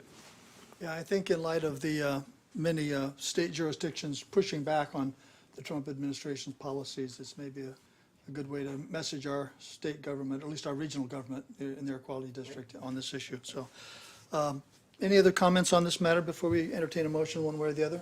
Yeah, my comment is that a resolution, the city really doesn't have any power to stop that. So a resolution with no teeth is an empty one. I think option 2 would be a little more, in my viewpoint, just to tone it down. We don't just send a letter in opposition and to express our concern. That would be enough. Okay. Any other comments? Yeah, I'm going to be against this letter. I believe a lot of the numbers that in here are not true and indicative of what is actually out there. So for instance, a heat pump water heater at $5,200. I just did a quick look on Lowe's and Home Depot, and you can find anywhere from $750 to $5,000. And so it's a little bit disingenuous to talk about how expensive this is going to be. A year ago, I had my heater replaced with an electric heater, and there were rebates that went along with it. And it cost some money, but it had to be done, and it wasn't any more, maybe couple hundred more than what it would have been to get a regular gas one. So these costs that are there, I just don't see really as a reason to do this. And especially for the long term, if we're looking at costs for the future in generations, how this is going to impact our air quality, we need to have these environmental regulations in order that future generations, I know it might be better for your pocketbook now, but future generations, global warming is happening. And we have to be taking steps now to protect those in the future. Mr. Mayor. Any other comments? Yeah, the environmental issue I'm concerned about, and it's the retrofitting that could be problematic. I'm certainly open that they have regulations for new builds, and I think that's more practical than, just throwing out the baby with the bathwater. And I know cooking with gas is just so much better. This isn't about cooking with gas, though, right? This is just heaters and water pumps. Yeah. So Okay, I can still keep, sorry, yeah, you're right. Any other comments? Mr. Zhu, go ahead. I'd like to clarify a little bit about Mayor Pro Tem and Mayor's remark on the cost. So this new rule, if implemented, then new construction starting from the beginning of 2027 for any existing home starting from beginning of 2029 will not be able to install a gas appliance listed. So if you want a new water heater, you have to buy an electrical one. The cost is not just the gas water heater itself. The gas water heater typically requires at minimum a 30 amp dedicated circuit. So adding a circuit alone in today's market, you're looking at a minimum $1,000. It's got to be $1,500 or more. If it's an old house and you have to upgrade your main panel, you're looking at a $500 cost. It's a substantial cost that could affect some of our senior people and middle-class families. So.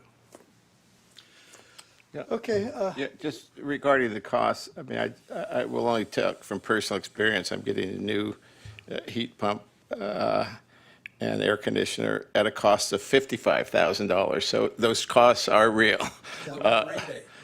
I'll get a $100 rebate, but the costs are real. It's gotten very expensive to fit that. And I made the personal choice. I think it's a personal choice that people should have.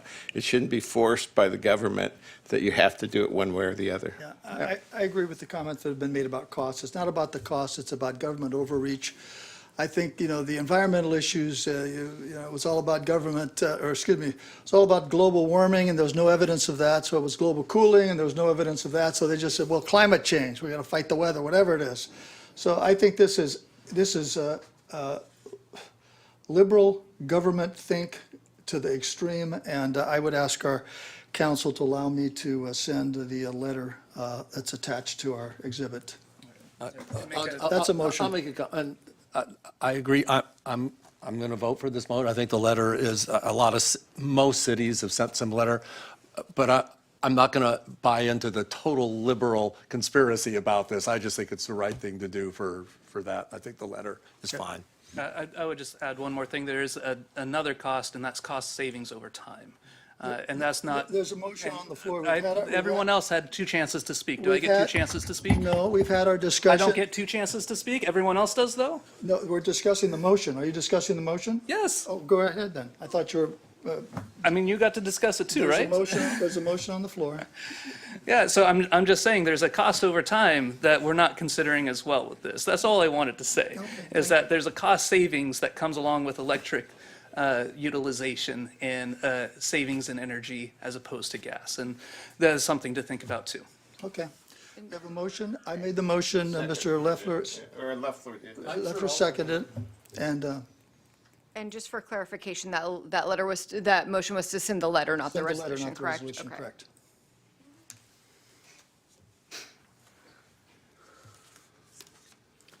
Motion passes 4-1.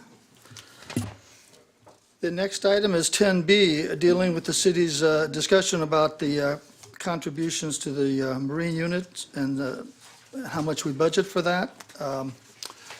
You all have a copy of the staff report. Are there any questions of staff on this? Okay. Are there any public comments, Madam Clerk? We do have one public comment from Wayne Eggleston. Okay, And let's Wayne hear that also now then. has handed out some documents for each of you. I believe he said you have this, Victor. So I will pass these down.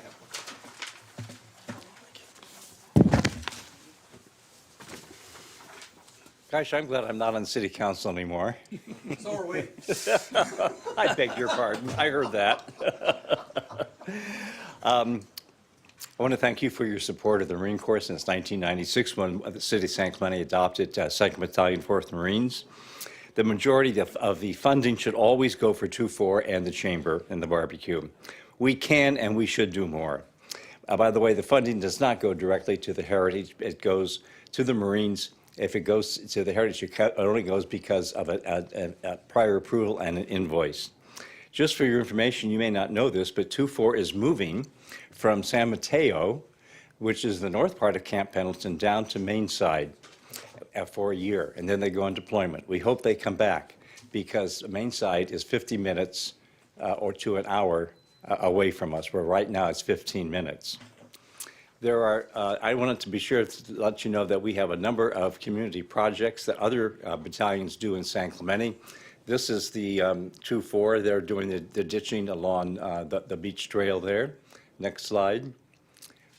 This is, well, they painted the pier before the Coastal Commission got involved several years ago. No, that's Wayne. That's Wayne.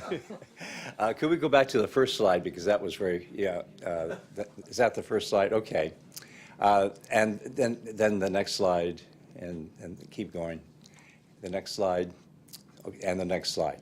This is my favorite. 2-4 was on deployment, and the wives called and said, what can we do at Park Semper Fi? And so they brought their 3- and 4-year-olds. The kids had a lot of fun splashing each other with water from the hoses, but it was fun, to say the least. But Marine battalions, 2-5, 3-5, 2-1, are always looking for community service projects. There seems to be some question whether or not other nonprofits in other cities can also share with on our adopted Marine Corps unit, 2-4.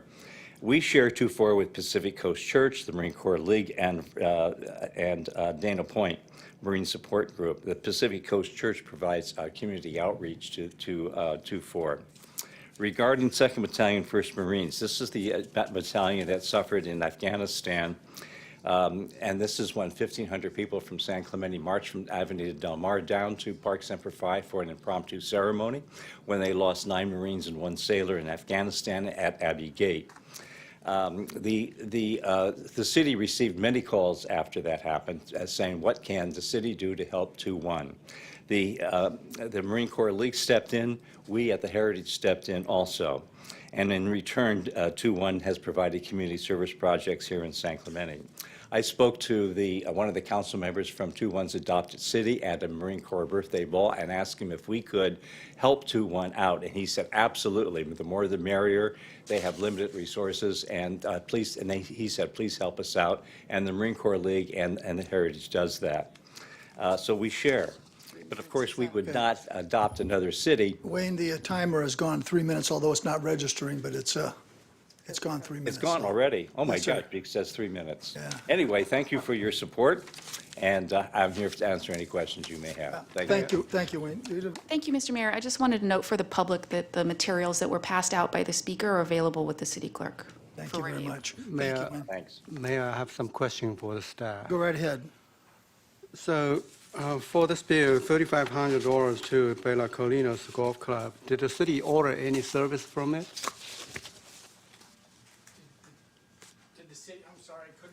Did the city order any service from the golf club? No. The city did not order anything from the golf club. Is there a prior approval from the city to spend the money? There was no prior approval from the city to spend guess I want to make sure I understand your question. The city didn't approve the dinner, or there was no invoice given to the city from Bella Colina? What's the city's involvement with that event? The city council was invited to participate in the dine out of the battalion? That's individually. Correct. Okay, so the city is not responsible for that bill. No, yeah, I wouldn't say the city is responsible for it, no. This item is on the agenda because the city council asked that the level of our support for the Marine Corps be agendized. As part of this report, the dining out ceremony, which is an annual event that the city has traditionally participated in, came to light, and there was apparently a shortfall in that dinner. And traditionally, our support has been in the range of $15,000 to $17,000. It reached a high of $25,000 back in 2019. I believe it was 2019. And the request was just to consider our level of support.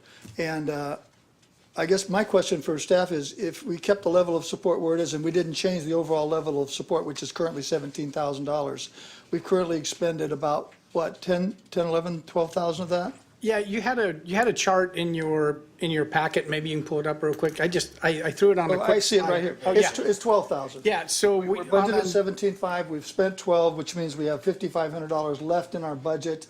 The request has been made, and so part of our decision regarding level of funding includes a request to cover the deficiency of that last dinner. That's correct. With part of the money that we budgeted for the benefit of the Marine Corps. That is correct. And I think what you'll see, and they're pulling up the chart here, is that typically we have, on average, we budgeted about $19,000 a year for the Marines. They spend on average about $12,000, and so there's typically a balance there. If we ever get to the point where perhaps the expenditures exceed the amount that has been budgeted, staff would come back to the city council and ask for an additional allocation or appropriation. Yeah, so to clarify, the city budgets to support the Marine Corps. Oh, yeah. And they usually, I'm looking at the history here, and they usually spend less than we budget for. And there's 12,000 we've spent, there's a $17,000 budget, so there is money to pay that, since it was a military Marine service. In the budget for between now and June 30, there's about $5,500 remaining in that budget. And because, like I say, most years they've spent way under. So let's say before June 30th, something else comes up, and we're at our 17,000. Wayne would be able to present that to you, present to the council, and then we could make a request. Or to me, and I could come to the city council and request a budget amendment. Okay. I have one quick question in response to Mr. Wu's question, because it was a good one.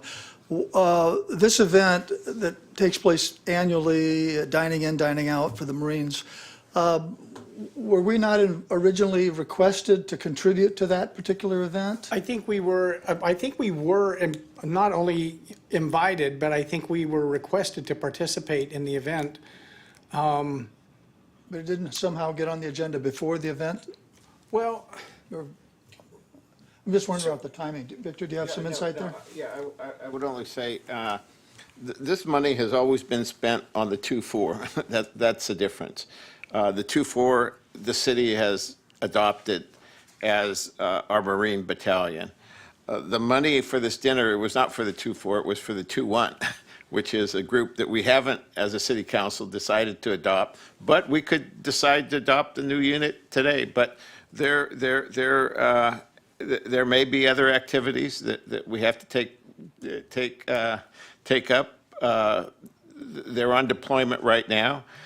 We would, we could always come back and get more money, but this was a big enough departure from the 2-4 that I thought the city council should make the decision that, each of you have an interest, vested interest in the Marines and the 2-4 and possibly this new 2-1. So that's the decision point. Do we want to move away from the 2-4 or add 2-1 as one of our groups, or do we want to keep our focus on the group that we've always had for, a decade?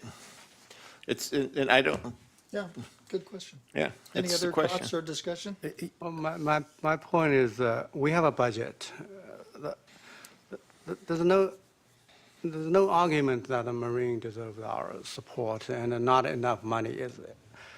There's no amount of money is enough to support them. But the real question here is, we have a budget, and we decided that we use a certain way. We let the Chamber of Commerce to use that $17,500 to take care of, I believe, the barbecue with a 2-4.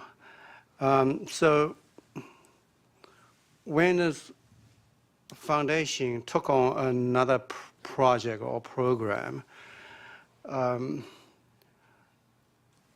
did that on himself, had a funding shortfall, and they want to come back to the city after the fact and wants us to pay the bill.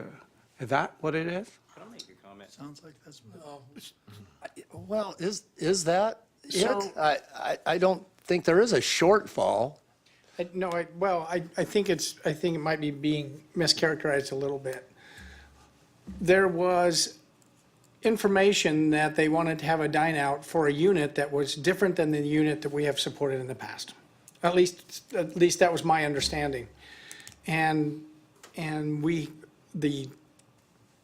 gonna get all these wrong. The 2-4 is on deployment right now. So we didn't have a dine-out for them this year. The 2-1 is here. They were invited to a dine-out here in San Clemente. And again, I didn't think I had the purview to spend this money on anything other than the 2-4 because that has been our adopted unit.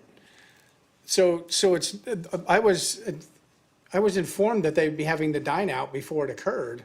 So I don't want to give the impression that this was after the fact. I was informed that they would be having the dine-out.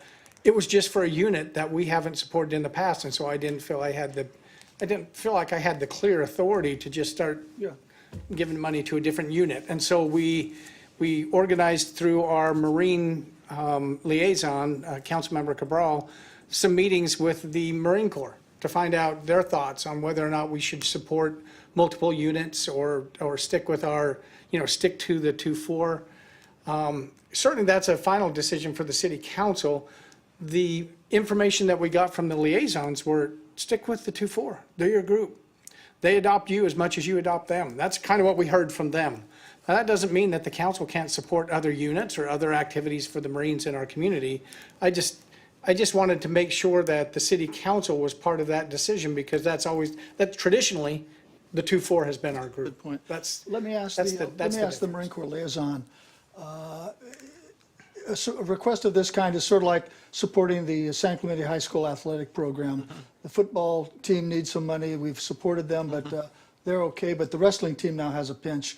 Is our budget for athletics to support the school, is that sufficient to justify supporting the wrestling team? Is that something as our liaison you're Well, I'm not a liaison with the school, but It was an analogy. I think Mark would appreciate. I think, as I understood the history and learned about the history and met with, the Marines on it, this city council has adopted the 2-4 and only the 2-4.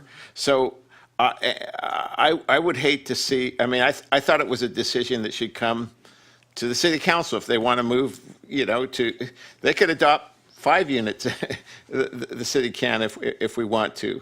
That's a question I'm going to leave to each of you individually, whether you think we should be supporting other groups. I don't know if there's going to be any other 2-4 activities. They will be coming back soon, but do we want to get into adopting the second unit or start supporting the second unit? It's each of you individually have to make that decision. My thinking is simply that the support of one is the support of all. They're a fighting unit that doesn't fight in segments. They fight as a whole body. And I I don't have a problem necessarily with bifurcating, but those are just my thoughts. Do we want to? Can I just have a quick question here? Was there an expectation from Bella Colina that we would be supporting them in that? Bella Colina has never contacted me about this. He hasn't, like I said, I haven't received an invoice. I haven't received a call from Mark saying, hey, can the city help out? I think it's more, we know that there was a shortfall, that the dinner cost more than what they were provided. And so if the council would like to support that, because again, we do support the Marines. We very do. much. I'm the son of a 92-year-old Marine. I support the Marines as well. So again, I just didn't feel like I had the authority to do that without having this discussion with the council. If you want to do it, hey, come on. I'm just like all of you. I'm very supportive of the Marines, very supportive of all of our armed forces. I just felt I might be over my skis without having this conversation with the council. Well, I'd like to agree with the mayor, and I don't think this is a blanket. Now we're supporting a bunch of other units. I don't think this is a blanket decision. I see in 2024, we budgeted $17,500. They spent $6,500 less. Did that go back in the general fund? Did we throw that away? No, we did not. And the 2-4s and the 2-1s, both are housed in the northern part of the base. I know on the weekends, if you go to the outlets, you will see nothing but Marines spending money here, eating out. I know that they're from the 2-4s, the 2-1s, and the 2965s. I don't know. We don't ask them when they come into the city, but they spend time here. We've embraced the Marines. This is a situation now. If we don't have money for something else, that's the way it goes. The 2-4s are gone. This was something to recognize Marines that are fighting for this country, that spend time in San Clemente. Many of them consider San Clemente their home. And I think that we should spend the money. Was that a motion? Yeah, let me see what I want, make them, which recommendation here? First bullet point. The first bullet point, receive and file? No. No. No, not that one. Reimburse the, Reimburse the owner of the Bella Colina Golf Course for the shortfall in the activity for the 2nd Battalion, 1st Marines? Is there a dollar amount to that? 7,500? No, not for the it's first one. 3,500. 3,500, I believe. In the amount of 3,500? Yeah, I'll second that. okay, we have a motion, a second. Any discussion on the motion? Just discussion, because I haven't, I have a discussion. go for it. Go ahead, yeah.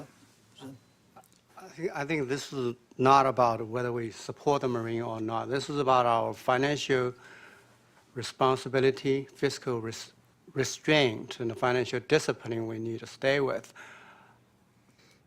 Expenses occurred without the city's approval, outside of our usual spending pattern.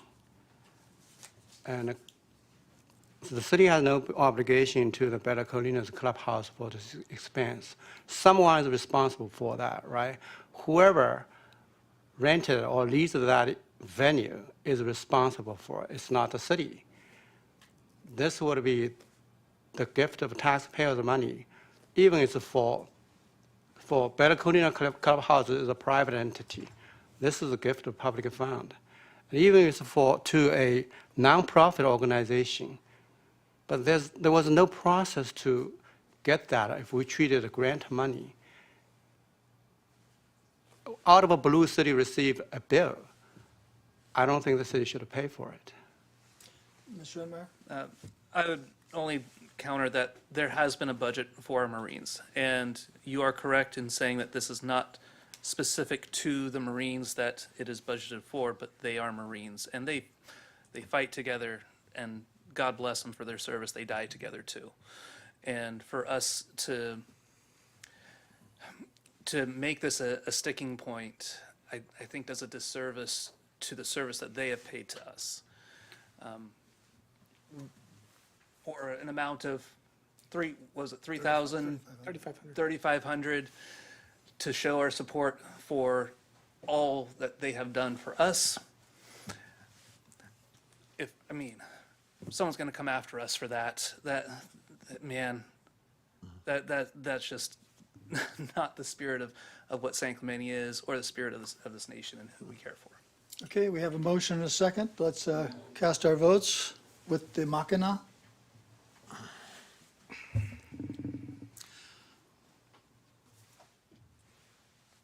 Motion passes 4-1 with Mr. Wu voting no.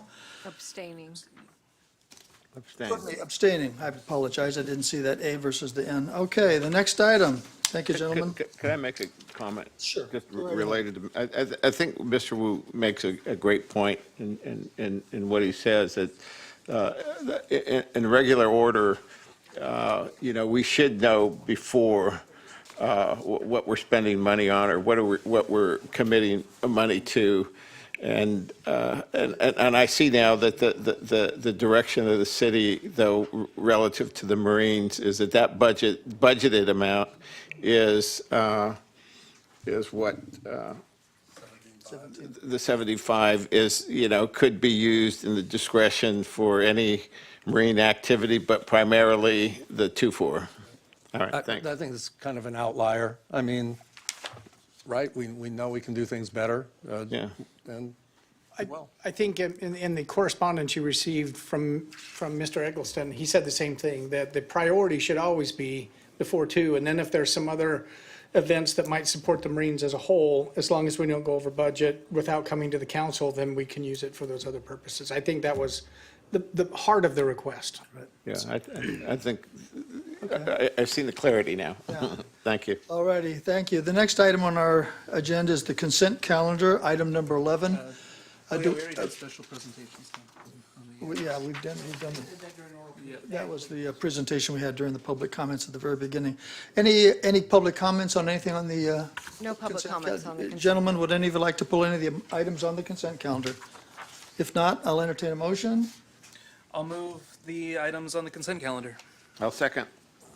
All in favor, say aye. Aye. No opposed, passes unanimously. The next item is, no, the motion, No. it was a voice vote. We all, I heard 5 yeses. Yes, 5 I yeses. heard 5 yeses. Next item is oral communications, part 2. And do you have any, We do have one speaker card, Amanda Quintanilla. okay. Let's hear from our public speaker.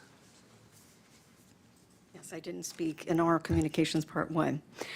So since there was discussion on commissions and committees, I wanted to discuss the Citizens Amphitheater Committee that was absorbed with the Arts and Culture Committee. I was on the Citizens Amphitheater Committee, and we met 5 times.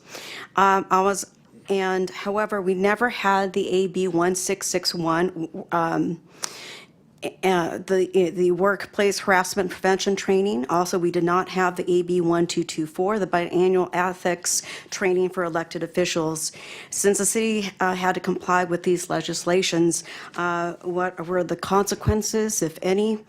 And this issue was not raised at the time because this committee was absorbed with the Arts and Cultural Committee. Also, as far as the Coastal Advisory Committee that was not allowed to speak with the Coastal Advisor, which is Leslia Meyerhoff. That was not addressed by the city manager. Also, there was no explanation regarding the discrepancy of the staff hours reported in the tables. And it reminds me of the errors that my attorney, not Mr. Malamud, and I found in the tables, graphs, and charts in the budget. There was a $1.1 million error also found.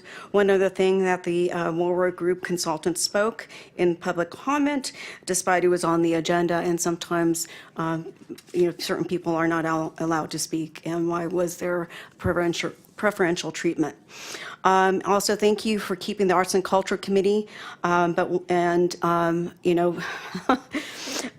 Sherman just spoke from the heart, and he was just amazing. And I want to also address that the Coast Advisory Committee members, Susan Ambrose and Mr. John Delegowski, I attend every Coastal Advisory Committee meeting, and they are very passionate about what they do, and they have a lot of experience. From what Mr. Riependorf said, that Mr. Delegowski has so many great ideas, and it's just remarkable. And Susan Ambrose has such great experience, and I hope that that appointment and interviews will be opened up for everybody. And I just wanted to point out that the Leslia Meyerhoff is contracted, and there is an end date, so hopefully maybe in the future that the Coastal Advisory Committee can come back as a 5-member committee. And let's see, I think I covered everything I wanted to speak on. And thank you, and I hope that either the city attorney or the city manager will get back to me regarding not complying with AB 1224 and the other legislation for the AB 1661. Thank you. Thank you. Do we have any items for future agenda items? Yes, I have two. Go ahead. First one, we need to address our mayor term limits, and we have discussed them orally, but that is something we want to do, then I believe we actually need to put it to the people and have a vote on it. So I would like to, as a future agenda item, have staff bring this back, not necessarily soon, but when we have something coming up that deals with elections on appropriate guidelines, or giving this to the people on voting for mayor term limits. I'll second that to get it on the agenda. We approved a policy that limits the mayor's election to 2-year terms, a maximum of 3 2-year terms, and apparently by state law, the citizens have to approve that by vote. So I think it's appropriate, and timing-wise, it doesn't come up until November, primary in 2026, so we have a little time, so. Yeah, just to get that timing ball is good. rolling, yeah. Time is good. The next one on that same idea is term limits for committees and commissions. I'd like to just have a discussion on that, if this is something we want to implement in our city or not. I'll second it. I think we should look at, again, this is. This is just a discussion. Not sooner than later, but yeah, Yes. start looking at that for inclusion of more people. Okay, so we have a second vote to get that on the agenda. Any other items, gentlemen? Okay, if not, let's hear reports from committees and commissions. Any reports? Can I just, hey, Chief, is there any update? I was going to ask him for that at the end, but this is a good time to do it. Thank you, Captain.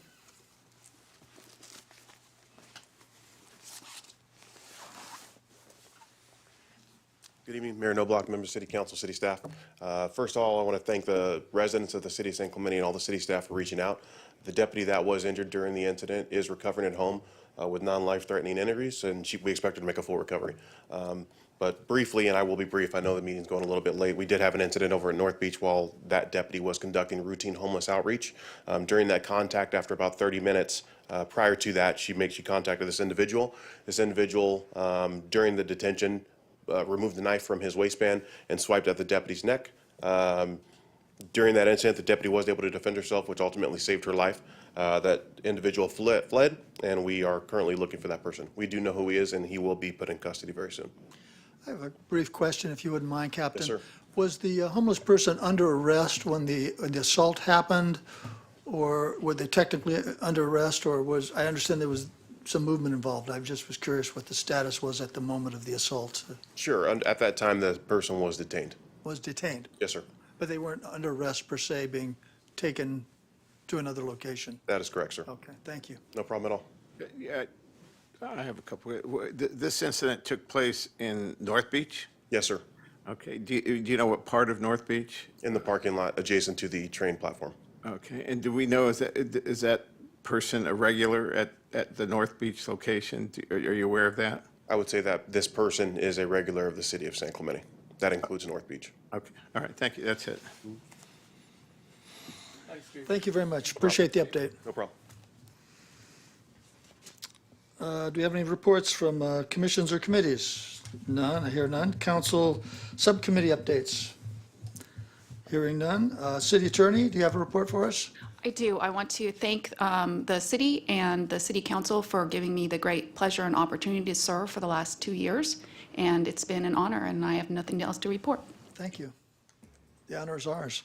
Mr. City Manager. I do. You got to follow that. What do you got? Contract CSI Services Incorporated for providing reservoir tank inspection and cleaning in an amount not to exceed $45,500. Nichols Consulting Engineers, CHTD, providing for pavement management systems update, 56,806. The Regents of the University of California, Irvine, providing preliminary study and preliminary design of strategies to cost effectively increase sand supply in the amount of $45,000. Civic Stone Incorporated providing community development block grant housing rehabilitation program administration in the amount of $10,000. The Advantage Reline Services providing for emergency water main lining in the amount of $59,992.88. And I just wanted to expand the comment that was made earlier about our Employee of the Year.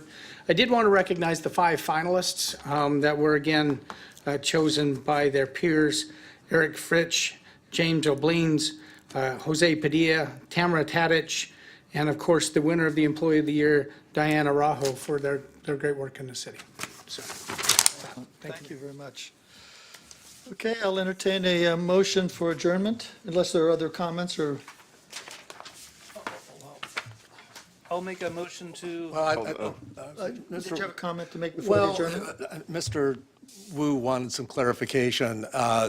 During the city attorney's closed session report, you had nothing to report. I think he's concerned that I withdrew something, and is that something that we need to report? My closed session report earlier was that direction was given and there was no reportable action. Okay, thank you. I'll entertain a motion to adjourn. Sure, I'll make the motion to adjourn. The next regular city council meeting is scheduled to take place on April 1st, April Fool's Day, 2025. Closed session will begin at 4:30 PM and the regular business meeting will begin at 5:30 PM. The meeting will take place in the council chambers located in 910 Calle Negocio, second floor, San Clemente. I'll second. All in favor, say aye. Aye. This motion is adjourned, or the meeting's adjourned. Everything's adjourned.